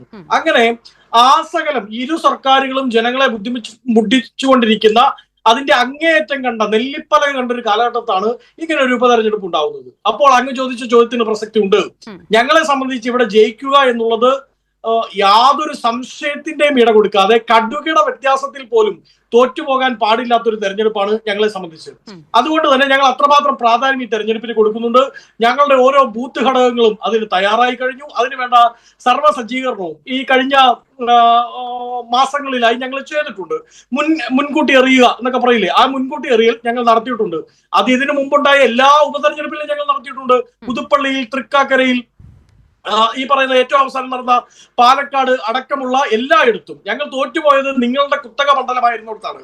അവിടെ പോലും ഭൂരിപക്ഷത്തെ 1/3 കുറയ്ക്കാൻ ഞങ്ങൾക്ക് സാധിച്ചു. ഏത് 50 വർഷമായി LDF മാത്രം ജയിക്കുന്നിടത്ത് ഭൂരിപക്ഷത്തെ 1/3 കുറയ്ക്കാൻ പറ്റി ആ ഉപതെരഞ്ഞെടുപ്പിൽ ഞങ്ങൾക്ക് എന്നുള്ളത് ഞങ്ങളെ സംബന്ധിച്ചിടത്തോളം ഈ ഉപതെരഞ്ഞെടുപ്പിൽ ആവർത്തിക്കും എന്ന പ്രതീക്ഷയിലാണ് ഞങ്ങൾക്ക് ഉള്ളത്. LDF-നെ പോലെ ഞങ്ങളുടെ മേശയിൽ നിന്ന് ഏതെങ്കിലും അപ്പക്കഷ്ണം വീഴുന്നുണ്ടോ, ഉണ്ടെങ്കിൽ അത് പറക്കിയെടുത്ത് നിങ്ങളുടെ കൊട്ടയിലാക്കിയേക്കാം എന്നുള്ള നടപടിയല്ല UDF-നുള്ളത്. തെരഞ്ഞെടുപ്പിന്റെ ഔദ്യോഗിക പ്രഖ്യാപനം വന്ന് ആദ്യ മണിക്കൂറുകളിൽ തന്നെ UDF-ന്റെ സ്ഥാനാർത്ഥി പ്രഖ്യാപിക്കപ്പെടും. ആ UDF-ന്റെ സ്ഥാനാർത്ഥിയെ പ്രഖ്യാപിക്കുമ്പോൾ ഒത്തൊരുമയോടുകൂടി KPCC അധ്യക്ഷൻ മുതൽ നേരത്തെ ലാൽകുമാർ പറഞ്ഞതുപോലെ ലീഗിന്റെ, കേരള കോൺഗ്രസിന്റെ അടക്കം UDF-ന്റെ സകല സമാജരായിട്ടുള്ള എല്ലാ നേതൃത്വവും ഒരുമിച്ച് ആ പേര് പറയും. ശരി, പക്ഷേ വസന്ത് നോക്കൂ, വസന്ത് പറഞ്ഞ ആ സ്പിരിറ്റ് ഞാൻ ഉൾക്കൊള്ളുന്നു. പക്ഷേ കേരളത്തിലെന്നല്ല ഇന്ത്യൻ രാഷ്ട്രീയത്തിൽ പോലും ആർക്കും വേണ്ടാതെ നിലത്ത് കിടന്ന ഒരു അപ്പകഷ്ണത്തെ സ്വന്തം കുട്ടയിൽ എടുത്തു വെച്ചിട്ട് ഇതാണ് ഞങ്ങളുടെ ആത്മവിശ്വാസം എന്നാണ് ഇന്ന് പ്രതിപക്ഷ നേതാവ് പറഞ്ഞിരിക്കുന്നത്. അപ്പോൾ ആ പോയിന്റിൽ നിന്നാണ് നമ്മൾ ഈ തെരഞ്ഞെടുപ്പിന്റെ പ്രഖ്യാപനം കേട്ടു തുടങ്ങുന്നത്. വസന്ത് അല്ല, ആ അപ്പകഷ്ണം ഇത്രയും കാലം ആരുടെ കൂടെ ആയിരുന്നു? ഇപ്പൊ എന്റെ പ്രിയ സുഹൃത്ത് ശ്രീ ലാൽകുമാർ പറഞ്ഞു ഏഷ്യാനെറ്റിനെ തെറിവിളിക്കുകയായിരുന്നു എന്ന്. ഏഷ്യാനെറ്റ്, ആ തെറിവിളിക്കപ്പെട്ട ഏഷ്യാനെറ്റും മറ്റുള്ള ചാനലുകളും ഇന്ന് അൻവറിന്റെ അടുക്കള പുറത്തു നിന്നാണ് വരുന്നതെന്ന്. നോക്കൂ, നിങ്ങളുടെ കൂടെ നിന്നപ്പോഴാണ് അദ്ദേഹം പുലഫ്യം പറഞ്ഞുകൊണ്ടിരുന്നത്. നിങ്ങളുടെ കൂടെ നിന്നപ്പോൾ അദ്ദേഹം അസഫ്യം പറഞ്ഞുകൊണ്ടിരുന്നു. അതായത് ചന്ദനം ചാരിയാൽ ചന്ദനം മടക്കും, ചാണകം ചാരിയാൽ ചാണകം മടക്കും എന്നുള്ളത് പോലെയാണ് അൻവറിന്റെ അവസ്ഥ. നിങ്ങളുടെ കൂടെ ആയിരുന്നപ്പോൾ അദ്ദേഹം പുലഫ്യം പറയുന്നു, നിങ്ങളുടെ കൂടെ ആയിരുന്നപ്പോൾ അടിസ്ഥാനരഹിതമായ ആരോപണങ്ങൾ പറയുന്നു, വൃത്തികേട് പറയുന്നു. പക്ഷെ അദ്ദേഹം ചന്ദനം ചാരിയപ്പോൾ അദ്ദേഹം യാഥാർത്ഥ്യം പറയുന്നു, രാഷ്ട്രീയം പറയുന്നു, രാഷ്ട്രീയം സംവേദിക്കുന്നു.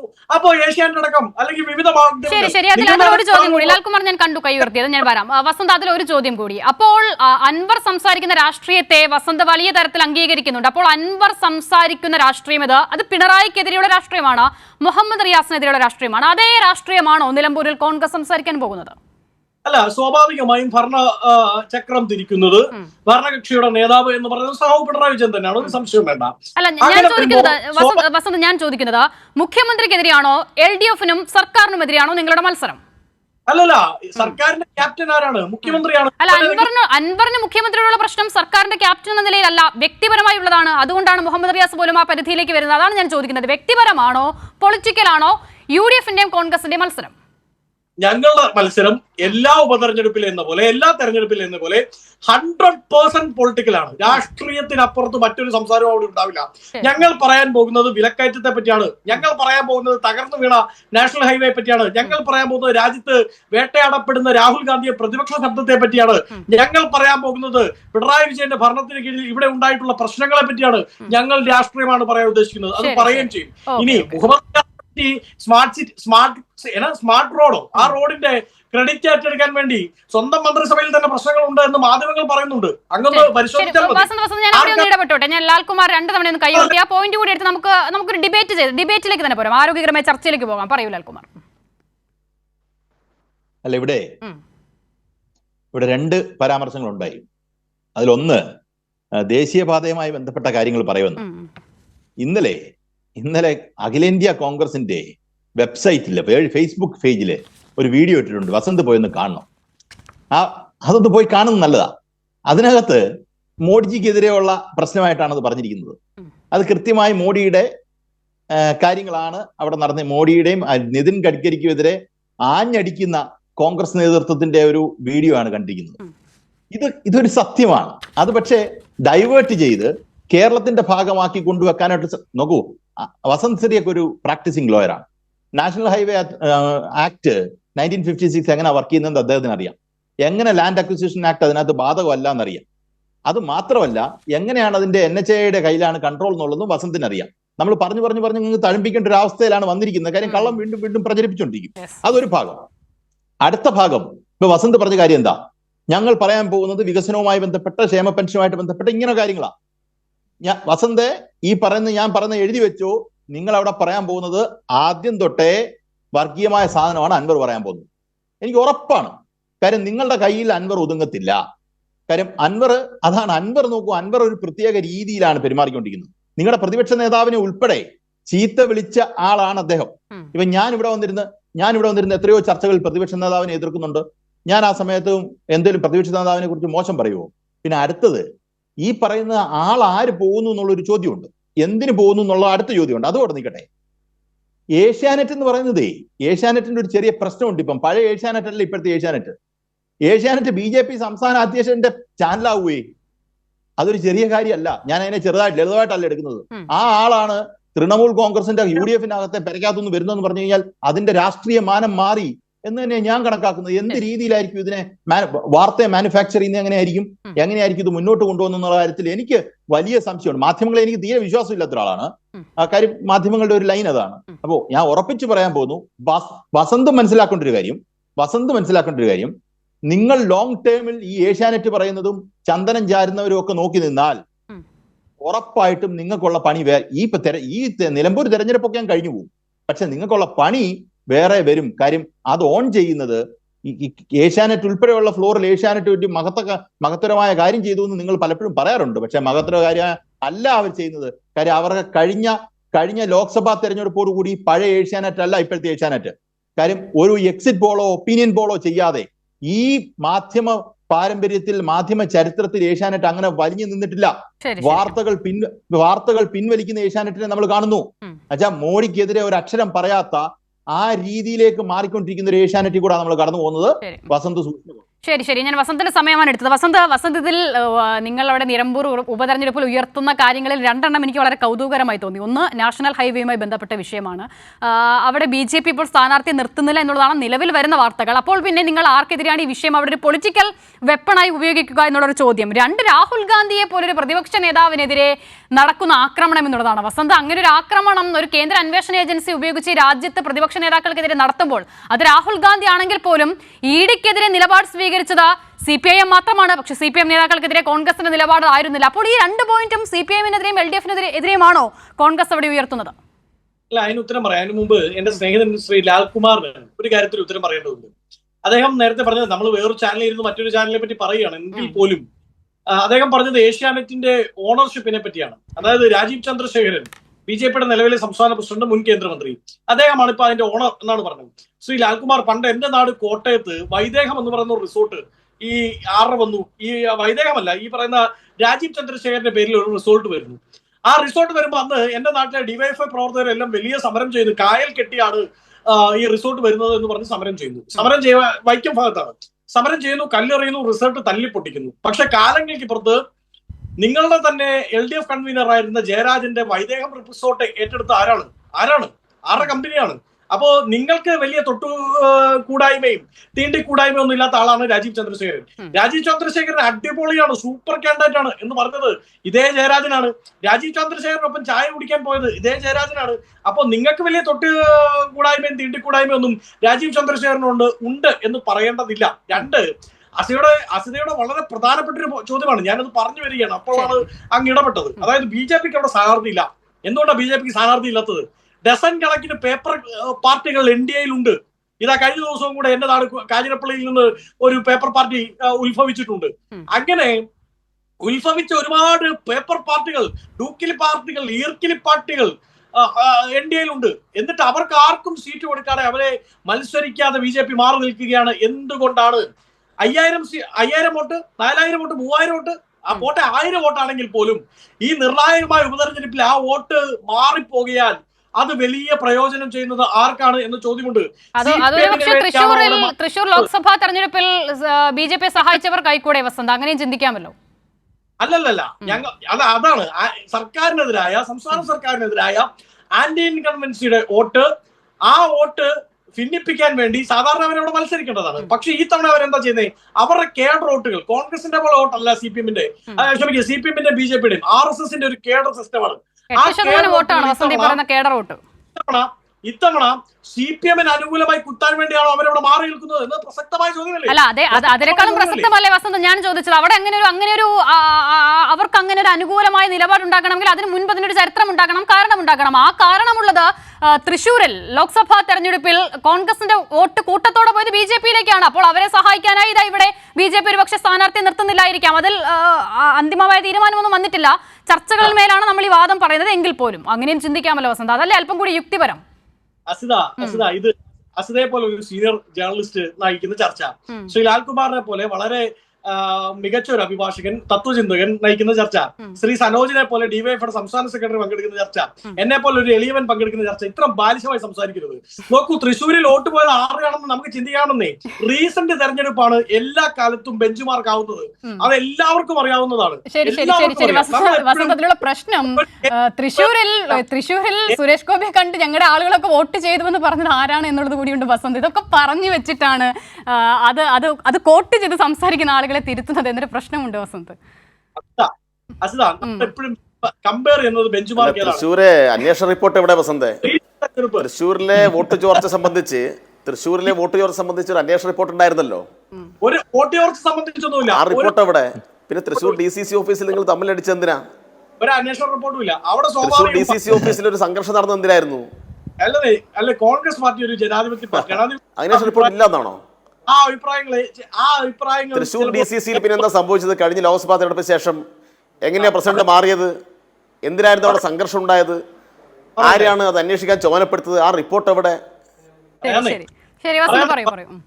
പറയട്ടെ, അന്വേഷിക്കുന്നത് ഞങ്ങളുടെ പാർട്ടിക്കകത്തുള്ളിൽ സംസാരിക്കാനും ചർച്ച ചെയ്യാനും അവസരമുണ്ട്. അല്ല, ഇത് പാർട്ടിക്കുള്ളിൽ പറഞ്ഞതല്ലോ. സുരേഷ് ഗോപിയെ കണ്ട് ഞങ്ങളുടെ ആളുകളൊക്കെ വോട്ട് ചെയ്തു എന്ന് പാർട്ടിക്കുള്ളിലാണോ പറഞ്ഞത്? അങ്ങനെയാണെങ്കിൽ നമുക്കത് ശരിയാണ്, നിങ്ങൾ അത് വിലയിരുത്തുന്ന സമയത്ത് പറഞ്ഞതായിരിക്കാം. പക്ഷെ ഇത് അങ്ങനെയല്ലല്ലോ. യെസ്, ഞാൻ തിരിച്ചു ചോദിക്കട്ടെ. എന്നോട് ഇപ്പൊ ചോദിച്ചത് സനോജ് ആണെന്ന് തോന്നുന്നു. ശ്രീ സനോജ്, അങ്ങനെയാണെങ്കിൽ നിങ്ങളുടെ ഓൺ സ്ഥാനാർത്ഥി നിങ്ങൾ കൊണ്ടുപോയി പിണറായി വിജയൻ കൈ ഉയർത്തി, പിണറായി വിജയൻ തെരഞ്ഞെടുപ്പ് മാമാങ്കം ഉദ്ഘാടനം ചെയ്ത തൃശ്ശൂരിലെ നിങ്ങളുടെ സ്വന്തം സ്ഥാനാർത്ഥി തന്നെ പറഞ്ഞില്ലേ, RSS മേധാവിയുമായിട്ടുള്ള അജിത് കുമാറിന്റെ ചർച്ച നടത്തൽ തെരഞ്ഞെടുപ്പിനെ ബാധിച്ചോ എന്ന് പരിശോധിക്കണമെന്ന് ആ CPI എന്ന് പറയുന്ന പാർട്ടി ഇറ്റ്സെൽഫ് ആവശ്യപ്പെട്ടില്ലേ? എത്രയോ തവണ നിങ്ങളുടെ VS സുനിൽകുമാർ എത്രയോ തവണ ഒളിഞ്ഞും തെളിഞ്ഞും പറഞ്ഞു കഴിഞ്ഞു അവിടെ തെരഞ്ഞെടുപ്പിൽ BJPയുടെ വോട്ട് CPMലേക്ക് വന്നോ, ക്ഷമിക്കുക, CPMന്റെ വോട്ട് BJPയിലേക്ക് പോയോ? നമ്മളങ്ങനെ പറയാം, പക്ഷെ പറയുമ്പോൾ അതിനൊരു യുക്തി ഉണ്ടാകണമല്ലോ. CPMന്റെ അങ്ങനെ ഏതെങ്കിലും വോട്ട് കുറഞ്ഞതായി കണക്കുകളുണ്ടോ വസന്ത്? അത് കുറഞ്ഞ പാർട്ടിയെ കുറിച്ചാണ് സംസാരിക്കുന്നത്. അപ്പോൾ അത് കുറയുകയും അവിടെ ഒരു കുത്തൊഴുക്കുണ്ടായി കോൺഗ്രസിൽ നിന്നും BJPയിലേക്ക്. അപ്പോൾ അതെ, അതാണ് ഞാൻ പറയുന്നത്. അപ്പോൾ അങ്ങനെ ഒരു കുത്തൊഴുക്ക്, കുറഞ്ഞു എന്നല്ല, കുത്തൊഴുക്ക് കോൺഗ്രസിൽ നിന്നും BJPയിലേക്ക് ഉണ്ടായി. അങ്ങനെ ചരിത്രത്തിൽ ഇല്ലാത്ത തരത്തിൽ ഒരു BJP സ്ഥാനാർത്ഥി അവിടെ വിജയിക്കുന്നു. അപ്പോൾ അതിന് പകരം നിങ്ങൾക്കതിന് മടക്കി തരേണ്ടേ? അതായിരിക്കാം ഒരു പക്ഷേ BJP സ്ഥാനാർത്ഥി അവരിപ്പോൾ നിർത്താത്തത്. ഞങ്ങളാരുമല്ല ആ ആക്ഷേപം വസന്താണ് പറഞ്ഞത്, ഒരു സഹകരണ അടിസ്ഥാനത്തിലാണ്. അങ്ങനെയാണെങ്കിൽ തിരിച്ച് അതിനുള്ള സഹകരണം ലഭിക്കേണ്ടത് നിങ്ങൾക്കാണ്, ഗുണം കിട്ടേണ്ടത് നിങ്ങൾക്കാണ് വസന്ത്. ഞാൻ പറഞ്ഞ വാദത്തിന് യുക്തി വേണ്ട എന്നാണ് അസത ചോദിച്ചത്. അതിന്റെ അർത്ഥം VS സുനിൽകുമാർ യുക്തിയില്ല, CPIക്ക് യുക്തിയില്ല എന്നുള്ളതാണ്. സുനിൽകുമാറിനെയാണ് ഞാൻ കോട്ട് ചെയ്തത്. രണ്ട്, അങ്ങ് പറയുന്നത് പോലെ ഞങ്ങളുടെ വോട്ടല്ല കുത്തിച്ചോർന്നത്. നിങ്ങൾ പറഞ്ഞ 75,000 വോട്ടിന്റെ കണക്കാ. ഞാൻ റീസെന്റ് തെരഞ്ഞെടുപ്പ് എന്ന് പറയുന്നത് കഴിഞ്ഞ നിയമസഭാ തെരഞ്ഞെടുപ്പാണ്. ആ നിയമസഭാ തെരഞ്ഞെടുപ്പിനെ വെച്ച് നോക്കുമ്പോൾ 1.5 ലക്ഷം വോട്ടിന്റെ 1,48,265 വോട്ടിന്റെ കൃത്യമായി പറഞ്ഞാൽ നിയമസഭാ തെരഞ്ഞെടുപ്പിനെ വെച്ച് ലോക്സഭാ തെരഞ്ഞെടുപ്പിനെ താരതമ്യം ചെയ്യുന്ന ബെഞ്ച് മാർക്കിലേക്ക് കോൺഗ്രസിന് എങ്ങനെയാണ് മാറേണ്ടി വന്നത് എന്നതിന് മറുപടി വേണ്ടല്ലോ. ഞാൻ വസന്ത് സമയമില്ല, നമ്മൾ വിഷയത്തിൽ നിന്ന് മാറി ഗൗരവത്തിൽ നിന്ന് മാറി ഒരുപാട് കാര്യങ്ങൾ പറഞ്ഞു. അപ്പോൾ എന്റെ ചോദ്യം വീണ്ടും ഞാൻ അതിലെ ആ പോയിന്റിലേക്ക് വരുന്നു. NH 1, രണ്ട് രാഹുൽ ഗാന്ധിക്കെതിരായ BJPയുടെ ആക്രമണം. ഈ 2 പോയിന്റും നിലമ്പൂരിൽ ഉയർത്തുമ്പോൾ അത് എങ്ങനെയാണ് CPIM-നും സർക്കാരിനും എതിരായി നിങ്ങൾ അതിനെ ഒന്ന് പോളിഷ് ചെയ്യണമല്ലോ വസന്ത്, അതെങ്ങനെയാണ്? NH-നെ പറ്റി വളരെ കൃത്യമായി ഞാൻ പറഞ്ഞല്ലോ. ഞാൻ തുടക്കത്തിൽ പറഞ്ഞ എങ്ങനെയാണ്, അതായത് ഫ്ലെക്സ് വെക്കാനും ക്രെഡിറ്റ് എടുക്കാനും നിന്നവർ ഇന്ന് ഫെവിക്വിക്ക് ഒട്ടിക്കാൻ പോലും അവിടെ കാണുന്നില്ല. അല്ല, അത് ഫ്ലെക്സ് വെച്ചിട്ടുണ്ടെങ്കിലും ക്രെഡിറ്റ് എടുത്തിട്ടുണ്ടെങ്കിലും അത് ഏത് കാര്യത്തിലാണെന്നുള്ളത് വളരെ ക്ലിയർ ആണ്. അത് ആ പോയിന്റിലാണ്. ആ പോയിന്റ് അവർ ഇപ്പോഴും പറയുന്നുണ്ട്. പിന്നീട് നാഷണൽ ഹൈവേക്ക് വിള്ളൽ ഉണ്ടായിട്ടുണ്ടെങ്കിൽ അത് പരിഹരിക്കേണ്ടത് സംസ്ഥാന സർക്കാരല്ലല്ലോ. അത് ഞാൻ ഉത്തരം പറയാം, അതിന് ഉത്തരം പറയാം. അങ്ങനെ ഇടപെട്ടാലേ എന്റെ ബ്രേക്ക് ആവും. കാര്യം മനസ്സിലായി. അതുകൊണ്ടാണ് കേട്ടോ. അങ്ങയുടെ അല്ല അസല, പ്രശ്നം എന്താണെന്ന് അറിയോ? നിങ്ങൾ നാഷണൽ ഹൈവേയിൽ ഫ്ലെക്സ് വെക്കുമ്പോൾ 25% സ്ഥലം ഏറ്റെടുത്ത് കൊടുത്ത അതിന്റെ സ്ഥലമേറ്റെടുപ്പിന്റെ 25%, 30%, 40% വഹിച്ച സംസ്ഥാന സർക്കാരിനും റിയാസിനും അഭിവാദ്യങ്ങൾ എന്നല്ല എഴുതിയത്. നിങ്ങൾ എഴുതിയത് നാഷണൽ ഹൈവേ യാഥാർത്ഥ്യമാക്കിയ റിയാസിന്, LDF ഗവൺമെന്റിന് എന്നാണ്. സ്ഥലം കൊടുക്കാതെ എങ്ങനെ യാഥാർത്ഥ്യമാകും എന്നുള്ളതാണ്. അങ്ങനെയാണെങ്കിൽ പണ്ടേ യാഥാർത്ഥ്യമാക്കേണ്ടതല്ലേ? ലാൽകുമാറിന് എന്തോ ഒരു പോയിന്റ് ഉണ്ട്, പറയൂ ലാൽകുമാർ. വേഗം ലാൽകുമാർ. അല്ല, ഈ നോക്കൂ, ലാൻഡ് അക്വിസിഷനുമായിട്ട് ബന്ധപ്പെട്ട റോള് മാത്രമേ സംസ്ഥാന സർക്കാരിന് ഈ വിഷയത്തിലുള്ളൂ എന്നുള്ളത് നമുക്കറിയാം.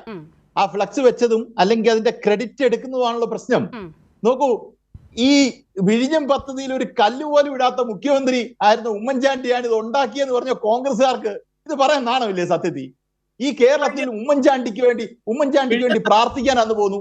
ഈ പറയുന്ന മൊത്തം സാധനങ്ങൾ നിങ്ങളാണ് ചെയ്തതെന്ന് പറയുന്നു. അത് മൊത്തം പണിയും പിണറായി വിജയനാണ് ചെയ്തതെന്ന് ഇവിടുത്തെ കണ്ണുപൊട്ടന്മാർക്ക് വരെ, കണ്ണുപൊട്ടം ഞാൻ അതിനെ നെഗറ്റീവായിട്ട് പറഞ്ഞല്ല, അന്ധരായ ആൾക്കാർക്ക് വരെ അറിയാവുന്ന കാര്യമാണ്.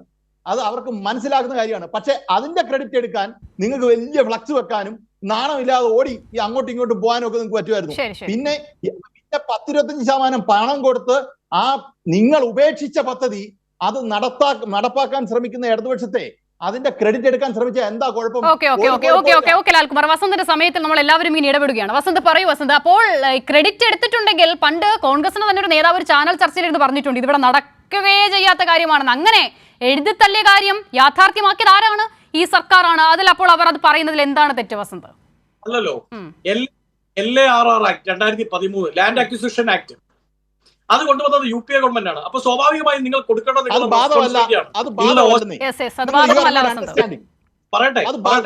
നിങ്ങൾ അറിയാതെ സംസാരിക്കുന്നത്. ഞാൻ ഇടപെടാൻ ആഗ്രഹിക്കുന്നില്ല. 1894 ലാൻഡ് അക്വിസിഷൻ ആക്ടിനെ റീപ്ലേസ് ചെയ്ത് 2013 വന്ന ലാൻഡ് അക്വിസിഷൻ ആക്ട് നാഷണൽ ഹൈവേയുടെ അക്വിസിഷന് ബാധകമല്ല. 1956 ആക്ട് ആണ് ബാധകം. നിങ്ങൾ അതിന്റെ 1956 ആക്ടിലെ സെക്ഷൻ 3 എടുത്ത് നോക്കിയാൽ മതി, അതിനെ ബാർ ചെയ്തിരിക്കുന്നത് കാണാൻ പറ്റും. ലാൻഡ് അക്വിസിഷൻ ആക്ടിനകത്തെ ഷെഡ്യൂൾ എടുത്ത് നോക്കിയാൽ മനസ്സിലാവും നിങ്ങൾക്ക് അത് ബാർ ചെയ്തിരിക്കുന്നത്. താങ്കൾ പറയാൻ പോകുന്ന പോയിന്റ് ഒരു പൊളിറ്റിക്കൽ പോയിന്റ് ആണെങ്കിൽ ഞാൻ സമ്മതിക്കാം. പക്ഷേ താങ്കളെ പോലെ ഒരു പ്രാക്ടീസിംഗ് ലോയർ അത് പറയാൻ പാടില്ല.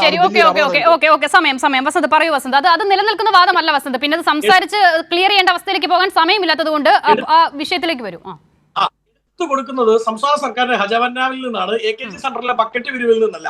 രണ്ടാമത് ഞാൻ പറഞ്ഞല്ലോ, നിങ്ങൾ കൃത്യമായി ക്ലെയിം ചെയ്തത് ആ നാഷണൽ ഹൈവേയുടെ മുഴുവൻ അതോറിറ്റിയാണ്. ആ കുഞ്ഞിന്റെ കാല് മാത്രം എന്റെ, അല്ലെങ്കിൽ കൈ മാത്രം എന്റെ, കണ്ണ് മാത്രം എന്റെ എന്നല്ല, കുഞ്ഞിനെ മുഴുവനായിട്ടാണ് നിങ്ങൾ ക്ലെയിം ചെയ്തത്. ഒടുക്കം കുഞ്ഞിന് കുറച്ച് മുടന്ത് വന്നപ്പോ ആ കുഞ്ഞ് എന്റെ അല്ല മറ്റവരുടെയാണ് എന്ന് പറയുന്ന നയത്തെ ജനം തന്നെ വിലയിരുത്തട്ടെ, ജനം വിലയിരുത്തും ഈ തെരഞ്ഞെടുപ്പിൽ. നിലമ്പൂർ ഉണ്ടാവും. നിലമ്പൂർ ഞങ്ങൾക്ക് അനുകൂലമാകും. ഈ സെമി ഫൈനൽ ജയിച്ച് ഫൈനലിലെത്തി UDF ആയിരിക്കും കപ്പടിക്കാൻ പോകുന്നത് എന്നതിൽ സംശയം. ശരി VK സനോജ്, അപ്പോൾ നാഷണൽ ഹൈവേ നിലമ്പൂരിൽ ഒരു പ്രധാന വിഷയമാകും എന്നുള്ളതാണ് വസന്തിന്റെ വിശ്വാസം. അങ്ങനെ ആയാൽ അത് നിങ്ങൾക്ക് CPIM-ന് സർക്കാരിന് വലിയ തിരിച്ചടിയാകും എന്നവർ പറയുമ്പോൾ കാര്യങ്ങൾ അല്പം കൂടി എളുപ്പമാകുന്നുണ്ടോ വസന്ത് CPIM-ന്?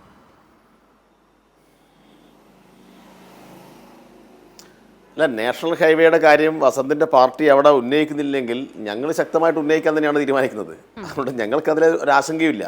പിന്നെ ഞങ്ങൾ അതിൻ്റെ ക്രെഡിറ്റ് എടുക്കുന്നു, ഞങ്ങൾ അതിൻ്റെ റീൽസ് ഇടുന്നു എന്നൊക്കെയാണ് ഇപ്പോൾ കോൺഗ്രസ് നേതാക്കന്മാരുടെ പ്രധാനപ്പെട്ട പരാതി. ഞങ്ങൾ റീൽസ് ഇടും, ഞങ്ങൾ അതിൻ്റെ ക്രെഡിറ്റ് അതിനെക്കുറിച്ച് പറയും. എന്താ പറയുന്നത്? ദേശീയപാത യാഥാർത്ഥ്യമാക്കിയ ഇടതുപക്ഷ ഗവൺമെൻറ് എന്നാണ്. യാഥാർത്ഥ്യമാവാൻ ഇടയായിട്ടുള്ള ഏറ്റവും അടിസ്ഥാനപരമായ കാര്യം എന്ന് പറഞ്ഞാൽ ഭൂമി ഏറ്റെടുക്കലാണ്.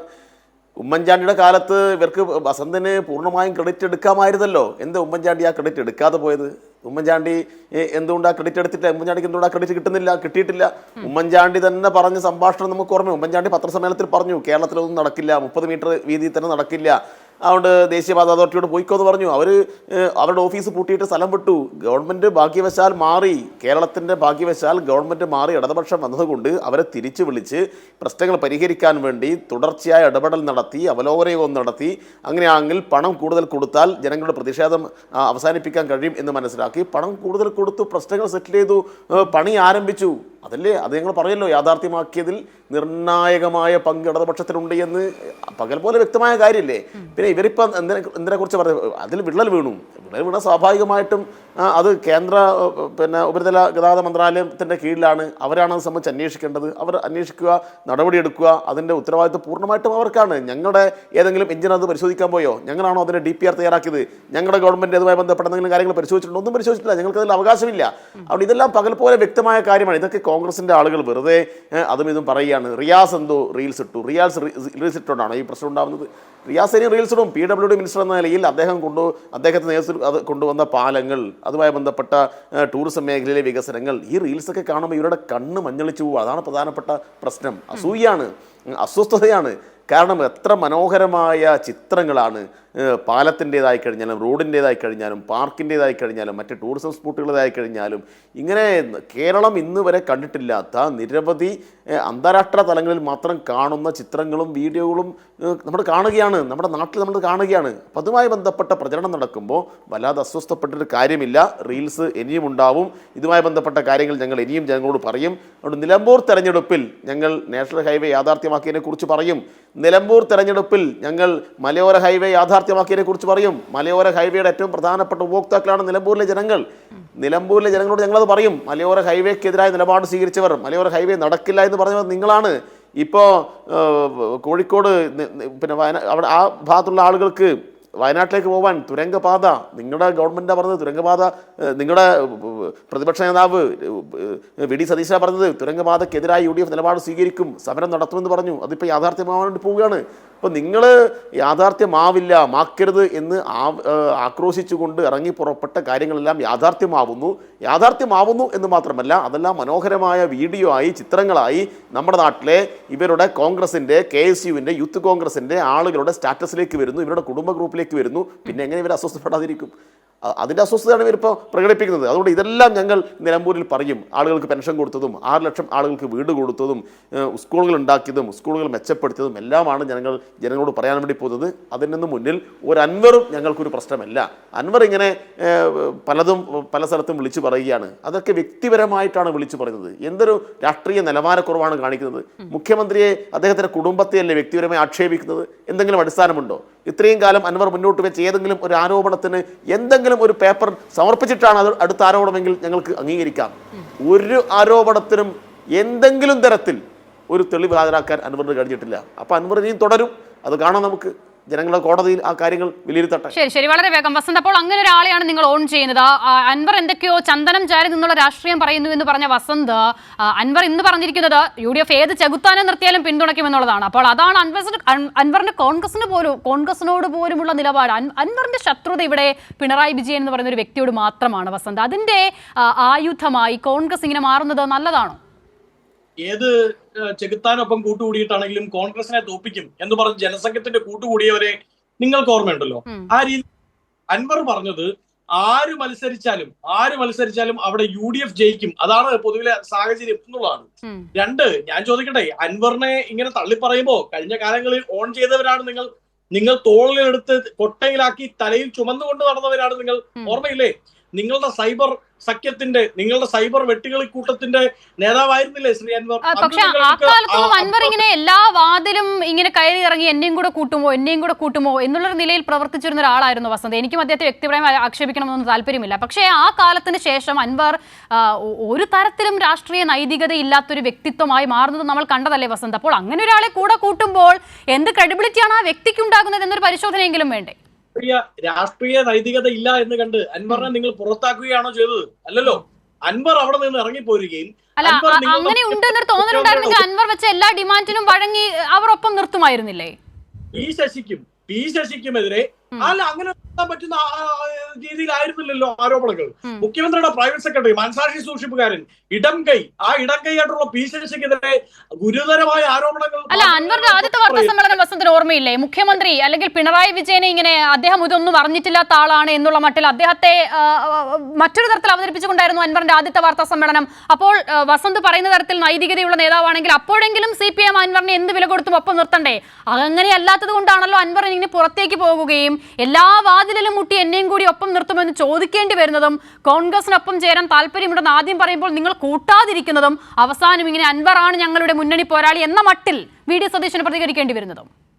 ഒരു അൻവറും അല്ല അല്ലല്ല, അസിത പറഞ്ഞോടത്ത് തന്നെ അതിന്റെ ഉത്തരവുണ്ടെന്നേ. അതായത് എല്ലാ വാതിലുകളും മുട്ടി കൃത്യമായ ശുദ്ധീകരണത്തിലൂടെ കടന്നുപോയിട്ടാണ് അൻവറിന് UDFന് മുമ്പിലെ വാതിൽ തുറക്കുന്നത്. അല്ലാതെ നിങ്ങൾ അവിടെ നിന്ന് ചാടി പിറ്റേ ദിവസം ഇവിടെ വരുമ്പോ സരിനെ നിങ്ങൾ സ്വീകരിച്ചതുപോലെ രണ്ട് കൈയും രണ്ട് വാതിലും മലക്കെ തുറന്ന് ക്രിസ്റ്റൽ ക്ലിയർ സഖാവാകും എന്ന് പറഞ്ഞ് ഞങ്ങൾ സ്വീകരിക്കുകയല്ല ചെയ്തത്. കൃത്യമായ ശുദ്ധീകരണ പ്രോസസ്സിലൂടെ കടന്നുപോയി. എന്നെ കൂട്ടുമോ എന്ന് എല്ലാവരോടും ചോദിക്കുന്നു. കൂട്ടാൻ കൊള്ളാത്ത ആളാണെന്ന് എല്ലാവരും പറഞ്ഞ് പുറത്തു നിർത്തുന്നു. ഇതാണോ ആ ക്ലീനിങ് പ്രോസസ്? അങ്ങനെയാണെങ്കിൽ അത് രസമുണ്ട്. നിങ്ങൾ കൂട്ടിക്കൊണ്ട് നിർത്തിയിരുന്നവരാണല്ലോ, നിങ്ങൾ അടുത്ത് നിന്ന് പോവുകയാണല്ലോ ചെയ്തത്. നിങ്ങൾ പടിയടച്ച് പിണ്ടം വെച്ചല്ലോ നിങ്ങൾ അടുത്ത്. അല്ല, ഞാൻ ചോദിച്ചത് ക്ലീനിങ് പ്രോസസ് ഏതാണ് എന്നുള്ളതാണ്. അദ്ദേഹം അങ്ങനെ തെളിയിച്ചു വന്ന പ്രക്രിയ ഏതാണ്? എല്ലാ വാതിലിലും പോയി മുട്ടുന്നു, ആരും കൂടെ കൂട്ടാൻ കൊള്ളില്ല എന്ന് കണ്ട് പുറത്തു നിർത്തുന്നു. അങ്ങനെ ഒരാൾ എങ്ങനെയാണ് ശുദ്ധീകരിക്കപ്പെട്ടെന്ന് കോൺഗ്രസ് ഏത് മാപിനി കൊണ്ടാണ് അളന്നത്? അദ്ദേഹം നടത്തിയ ഗുരുതരമായ കോൺഗ്രസ് നേതൃത്വത്തിനെതിരെ ഗുരുതരമായ അടിസ്ഥാനരഹിതമായ ആരോപണങ്ങൾ അദ്ദേഹം ഉന്നയിച്ചു വിട്ടിരുന്നു നിങ്ങളുടെ കൂടെയായിരുന്ന സമയത്ത്. അതിന് അദ്ദേഹം നിരുപാധികമായി മാപ്പ് പറഞ്ഞു. അത് ആരാണ് അദ്ദേഹത്തെ കൊണ്ട് പറയിപ്പിച്ചത്, ചെയ്യിപ്പിച്ചത്, അത്തരം വൃത്തികേടുകളെന്ന് അദ്ദേഹം തുറന്നു പറഞ്ഞു. കേരള പൊതുമനസാക്ഷിയുടെ മുമ്പിൽ സ്വന്തം MLA സ്ഥാനം, LDFനൊപ്പം നിന്ന് ഉണ്ടാക്കിയ MLA സ്ഥാനം രാജിവെച്ച് ധാർമ്മികമായി അദ്ദേഹം രാജിവെക്കുകയാണ് ചെയ്തത്. അദ്ദേഹത്തിനോട് 6 മാസം കൂടെ കടിച്ചു തൂങ്ങി നിൽക്കാമായിരുന്നല്ലോ, പിടിച്ചു നിൽക്കാമായിരുന്നല്ലോ. ആരെങ്കിലും കുറ്റം പറയോ? ഇല്ലല്ലോ. കാര്യം അദ്ദേഹം സ്വതന്ത്രനായിരുന്നു, LDF പാർട്ടി ചിഹ്നത്തിലുള്ള ആളല്ല. അതുകൊണ്ട് അദ്ദേഹത്തിന് ഈ തെരഞ്ഞെടുപ്പ് ചട്ടങ്ങളൊന്നും ബാധിക്കില്ല. അദ്ദേഹത്തിന് വേണമായിരുന്ന ആ സുഖ സൗകര്യങ്ങളുമായി 6 മാസം അല്ലെങ്കിൽ 7 മാസം 8 മാസം കൂടെ മുമ്പോട്ട് കൊണ്ടുപോകാമായിരുന്നല്ലോ. ഇല്ല, ധാർമ്മികത ഏറ്റെടുത്ത് അദ്ദേഹം രാജിവെക്കുകയാണ് ചെയ്തത്. ഇനി അസിതയുടെ വളരെ പ്രധാനപ്പെട്ട ഒരു കാര്യത്തിന് ഉത്തരം പറഞ്ഞു. അസിത പറഞ്ഞത് ഈ ചർച്ചയുടെ തുടക്കത്തിലും ഇപ്പോഴും പറഞ്ഞത് LDFന്റെ നിലമ്പൂരിലെ മുന്നണി പോരാളി അൻവറാണ് എന്നാണ്. അല്ല എന്ന മട്ടിലാണ് ഞാൻ പറഞ്ഞത്. VD സതീശൻ അങ്ങനെ പറഞ്ഞത് ഞാൻ പറഞ്ഞില്ല കേട്ടോ. ഞാനതൊരു നമ്മൾ സംസാരിക്കുന്ന മട്ടിൽ ഞാനതങ്ങ് പറഞ്ഞു, കൊളോക്കിയലായി ഞാൻ എന്ന മട്ടിൽ എന്നുള്ളതാണ് ഞാൻ പറഞ്ഞത്. അല്ലാതെ ഞാൻ അങ്ങനെ ഒരു പ്രസ്താവനയായിട്ട് പറഞ്ഞിട്ടില്ല. അൻവർ ഓക്കെ ശ്രീ അസിത, അൻവർ അല്ല UDFനെ സംബന്ധിച്ച് നിലമ്പൂരിലെ ഞങ്ങളുടെ കുന്തമുന സർക്കാരിനെതിരായി ജനങ്ങളുടെ കയ്യിലുള്ള ആന്റി ഇൻകൺവൻസിയാണ്. സർക്കാർ വിരുദ്ധമായിട്ടുള്ള ചിന്തയാണ്. സർക്കാർ വിരുദ്ധത ജനങ്ങളുടെ ഉള്ളിലുണ്ട്. എങ്ങനെ ഉണ്ടായി? ഒരു കാര്യം കൂടി, ഒരു ക്ലാരിറ്റി കൂടി, ഒറ്റ കാര്യം കൂടി. ഈ സർക്കാർ വിരുദ്ധത എന്ന പൊതുവിലുള്ള പോയിന്റിലാണോ അതോ ആ മണ്ഡലത്തിന്റെ സാഹചര്യങ്ങളാണോ പ്രധാനമായും അവിടെ ചർച്ച ചെയ്യാൻ നിങ്ങൾ ഉദ്ദേശിക്കുന്നത്? എല്ലാം ചർച്ച ചെയ്യപ്പെടും. ശരി, മണ്ഡലത്തിന്റെ കാര്യങ്ങളാണെങ്കിൽ അത് എന്താണ്? മണ്ഡലത്തിന്റെ കാര്യങ്ങളാണെങ്കിൽ അവിടെ വികസനം മുരടിപ്പുണ്ട് എന്നുള്ളതാണോ അല്ലെങ്കിൽ മറ്റു കാര്യങ്ങൾ അവിടെ എത്തിയിട്ടുള്ളത്? അതിനെ കുറിച്ച് എന്താണ് പറയാൻ ഉദ്ദേശിക്കുന്നത്? എല്ലാം ചർച്ച ചെയ്യപ്പെടും. അവിടുത്തെ എല്ലാ വിഷയങ്ങളും ചർച്ച ചെയ്യപ്പെടും. ശരി, അങ്ങനെ മണ്ഡലത്തെ സ്പെസിഫിക് ആയി ചർച്ച ചെയ്താൽ അത് ബൂമറാങ് പോലെ നിങ്ങൾക്ക് തിരിച്ചു വരില്ലേ? അങ്ങനെയാണെങ്കിൽ ഈ 9 വർഷക്കാലം ആ മണ്ഡലത്തിൽ നിന്ന് ആൾ ഒന്നും ചെയ്തില്ല എന്നല്ലേ അതിനർത്ഥം? ആ ആളിപ്പോൾ നിങ്ങളോടൊപ്പം അല്ലേ? ഇല്ല, അവിടെയാണ് പ്രശ്നം. ആള് ഞങ്ങളുടെ ആണെങ്കിൽ അദ്ദേഹത്തിന്റെ തെറ്റേറ്റു പറഞ്ഞാണ് ജനസമക്ഷം വന്നു നിൽക്കുന്നത്. അദ്ദേഹത്തിന് ഉണ്ടായിരുന്ന MLA സ്ഥാനം രാജിവെച്ചിട്ടാണ് ജനസമക്ഷം. അല്ല, അദ്ദേഹം ഇപ്പുറത്തിരുന്ന് VD സതീശനെ തെറി വിളിച്ചത് ആരോ പറഞ്ഞിട്ടാണ് എന്നുള്ളതാണ് ഏറ്റു പറഞ്ഞത്. അതിനപ്പുറം അദ്ദേഹം ആ മണ്ഡലത്തിൽ ഒന്നും ചെയ്തില്ല എന്ന് പറഞ്ഞാൽ അത് ആരെങ്കിലും പറഞ്ഞിട്ടാണോ? മാൻ ആനിമൽ കോൺഫ്ലിക്റ്റ് തൊട്ട് അവിടെ ഉണ്ടായിരിക്കുന്ന വിവിധ വിഷയങ്ങൾ ഒരു MLAക്ക് മാത്രം പരിഹരിക്കാൻ പറ്റുന്ന വിഷയങ്ങളല്ല ഒരു മണ്ഡലത്തിൽ ഉണ്ടാവുക. അതെ, അപ്പോൾ ആ മാൻ ആനിമൽ കോൺഫ്ലിക്റ്റ് ഒരു MLAക്ക് പരിഹരിക്കാൻ പറ്റുന്നതല്ല എന്ന് പറയുമ്പോൾ അത് സംസ്ഥാന സർക്കാരിന് പരിഹരിക്കാൻ പറ്റുന്നതല്ല എന്ന് വസന്തിന് ബോധ്യമുണ്ടല്ലേ? അപ്പോൾ സംസ്ഥാന സർക്കാരിന് എന്താ പരിഹരിക്കാൻ പറ്റുന്നത്? അൻവറും ഞാൻ പറഞ്ഞല്ലോ. അപ്പോൾ അൻവറിന് എന്താണ് പരിഹരിക്കാൻ പറ്റുന്നത്? അൻവർ ആ സർക്കാരിനൊപ്പം നിന്ന ആളല്ലേ? വിഷമിക്കണ്ട, അൻവറും വിലയിരുത്തപ്പെടുന്നേ. അൻവറും അവിടെ വിലയിരുത്തപ്പെടും, വി ഡി സതീശനും വിലയിരുത്തപ്പെടും, ഞങ്ങളുടെ പുതിയ KPCC പ്രസിഡന്റും പഴയ KPCC പ്രസിഡന്റും വിലയിരുത്തപ്പെടും, രാഹുൽ ഗാന്ധി വിലയിരുത്തപ്പെടും. എന്താ ഞങ്ങൾക്ക് അതിലൊന്നും ഞങ്ങൾക്ക് ആർക്കും ഭയമില്ല. ഞങ്ങൾ സുതാര്യമായ ജനങ്ങളുടെ മുമ്പിലേക്ക് ഇറങ്ങി നിൽക്കാൻ പോവുകയാണ് വരുന്ന ദിവസങ്ങൾ തൊട്ട്. അല്ല, ഞാനിപ്പോൾ വസന്ത് ഒരുപാട് പറഞ്ഞ കാര്യങ്ങൾ കേട്ടല്ലോ ശ്രീ ലാൽകുമാർ. ആ മണ്ഡലത്തിലെ പ്രശ്നങ്ങൾ കോൺഗ്രസ് അവിടെ ചർച്ച ചെയ്യാൻ പോയാൽ അത് അവർക്ക് ബൂമറാങ് പോലെ തിരിച്ചു വരുമെന്നതിൽ ഒരു തർക്കവുമില്ല. അത്തരം വിഷയങ്ങൾ അപ്പോൾ എങ്ങനെ കോൺഗ്രസിന് ആ മണ്ഡലത്തിൽ ചർച്ച ചെയ്യാൻ സാധിക്കുമെന്നുള്ളതാണ് ഒന്ന്. രണ്ട്, അൻവർ എങ്ങനെയൊക്കെയോ അഗ്നിശുദ്ധി വരുത്തിയാണ് തിരിച്ചു വന്നത് എന്നുള്ളതാണ് വസന്തിന്റെ വാദം. ആ അഗ്നിശുദ്ധിയുടെ പാത ഏതാണെന്നുള്ളത് താങ്കളെ പോലെ ഒരാൾക്ക് ബോധ്യപ്പെട്ടിട്ടുണ്ടോ?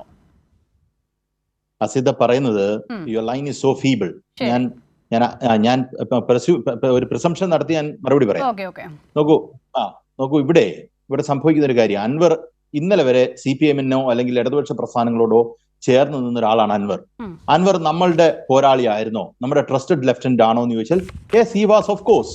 അത് നമ്മുടെ കൂട്ടത്തിൽ നിൽക്കുന്ന ഒരാളെ നമ്മൾ തള്ളി പറഞ്ഞൊരു ശീലം നമുക്കില്ല. പക്ഷെ അദ്ദേഹം എന്ത് വെപ്രാളം കാണിച്ചാണ് പുറത്തു പോയെന്നുള്ള ഒരു ചോദ്യമുണ്ട്.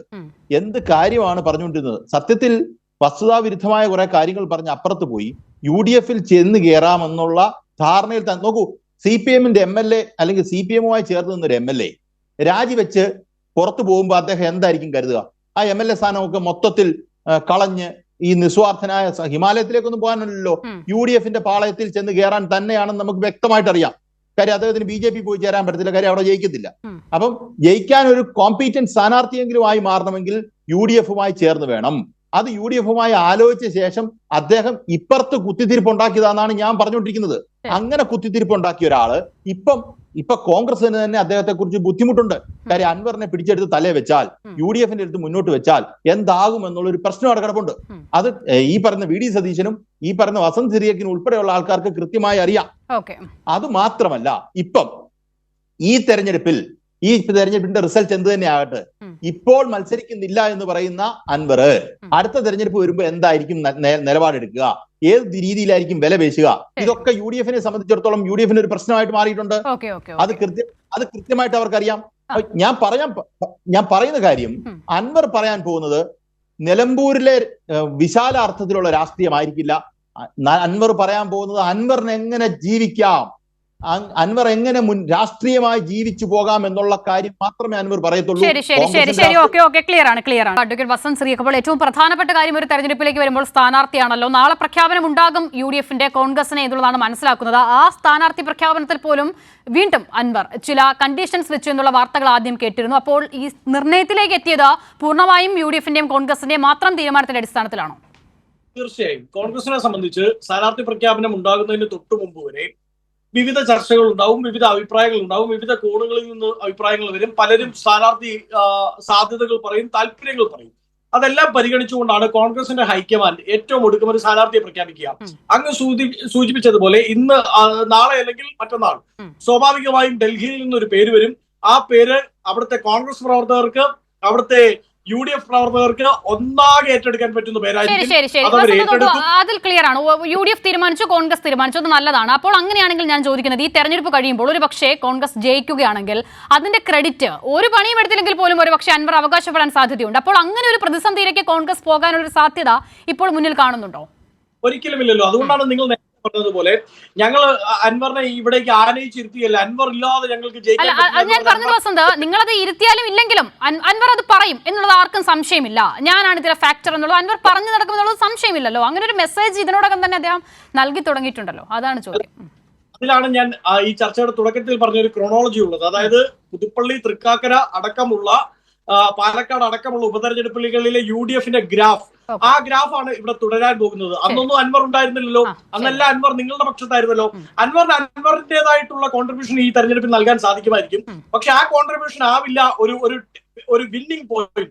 ഞാൻ വളരെ കൃത്യമായി പറയുന്നു, നിലവിലെ അവസ്ഥയിൽ അവിടെ മിനിമം 25,000 വോട്ടിന്റെ ഭൂരിപക്ഷത്തിൽ, ഇന്നത്തെ സർക്കംസ്റ്റൻസസിൽ 25,000 വോട്ടിന്റെ ഭൂരിപക്ഷത്തിൽ UDF സ്ഥാനാർത്ഥി. ശരി.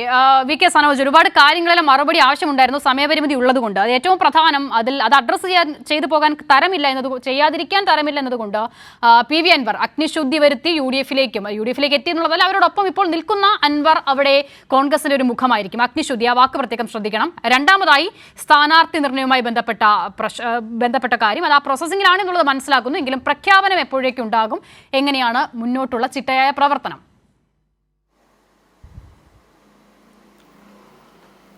തീർച്ചയായിട്ടും ഇടതുപക്ഷ ജനാധിപത്യ മുന്നണിയെ സംബന്ധിച്ചിടത്തോളം മുന്നണി ആലോചിക്കേണ്ടതുണ്ട്. അതിൽ വിവിധ പാർട്ടികളുണ്ട്, അവരുടെ യോഗങ്ങൾ ചേരേണ്ടതുണ്ട്. വളരെ പെട്ടെന്ന് തന്നെ നമ്മുടെ ഇടതുപക്ഷത്തിൻ്റെ സ്ഥാനാർത്ഥിയെ അവിടെ അവതരിപ്പിക്കും. കരുത്തനായിട്ടുള്ള സ്ഥാനാർത്ഥി തന്നെയായിരിക്കും. ജനങ്ങൾക്കിടയിൽ നല്ലതുപോലെ പ്രവർത്തിച്ച് അവിടെ വിജയം ഉറപ്പിക്കാൻ ആവശ്യമായ പ്രവർത്തനങ്ങൾ തന്നെയാണ് ഇടതുപക്ഷത്തിൻ്റെ ഭാഗത്തു നിന്നും ഉണ്ടാവുന്നത്. പിന്നെ അഗ്നിശുദ്ധി വരുത്തി അൻവർ എന്നൊക്കെ പറയുന്നത് ഇതൊക്കെ ജനങ്ങൾ കേൾക്കുന്നുണ്ടല്ലോ. അപ്പോൾ അൻവർ എത്രമാത്രം അധപ്പതിച്ച അവസ്ഥയിലാണ്, അൻവർ ഏത് നിലയിലാണിപ്പോൾ അവിടെ പ്രവർത്തിച്ചുകൊണ്ടിരിക്കുന്നത് നമുക്കറിയാവുന്നതാണ്. അതുകൊണ്ട് അൻവറിന് വിവിധ പാർട്ടികളിൽ പോയി എന്നെ അങ്ങോട്ട് സ്വീകരിക്കുമോ എന്ന് ആവശ്യപ്പെട്ട ഒട്ടേറെ രംഗങ്ങൾ നമ്മൾ കണ്ടു. ആരും എടുത്തിട്ടില്ല. എന്തുകൊണ്ടാണ്?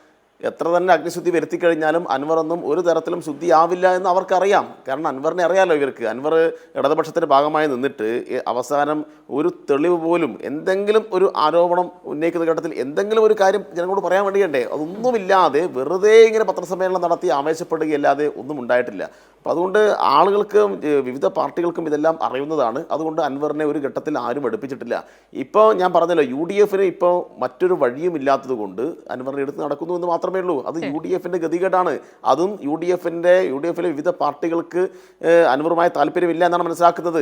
UDFിലെ തന്നെ, കോൺഗ്രസിലെ തന്നെ പല ആളുകൾക്കും അൻവറുമായി താല്പര്യമില്ല. അതെല്ലാം വരും ദിവസങ്ങളിൽ നമുക്ക് കാണാൻ വേണ്ടി പോകുന്നേ ഉള്ളൂ. ശരി. അപ്പോൾ എന്തായാലും വീണ്ടും ഒരു ഉപതെരഞ്ഞെടുപ്പിലേക്ക് കേരളം പോകുന്നു. ഇനിയുള്ള ചർച്ചകൾ അങ്ങനെ തെരഞ്ഞെടുപ്പിനെ കേന്ദ്രീകരിച്ചുള്ളതാകും. എന്തൊക്കെ വിഷയങ്ങൾ വരും എന്നുള്ളത് കാത്തിരുന്ന് തന്നെ കാണാം. വളരെ നന്ദി VK Sanoj, advocate Vasanth Surekh, N Lalkumar news and വ്യൂസിൽ സഹകരിച്ചതിന്.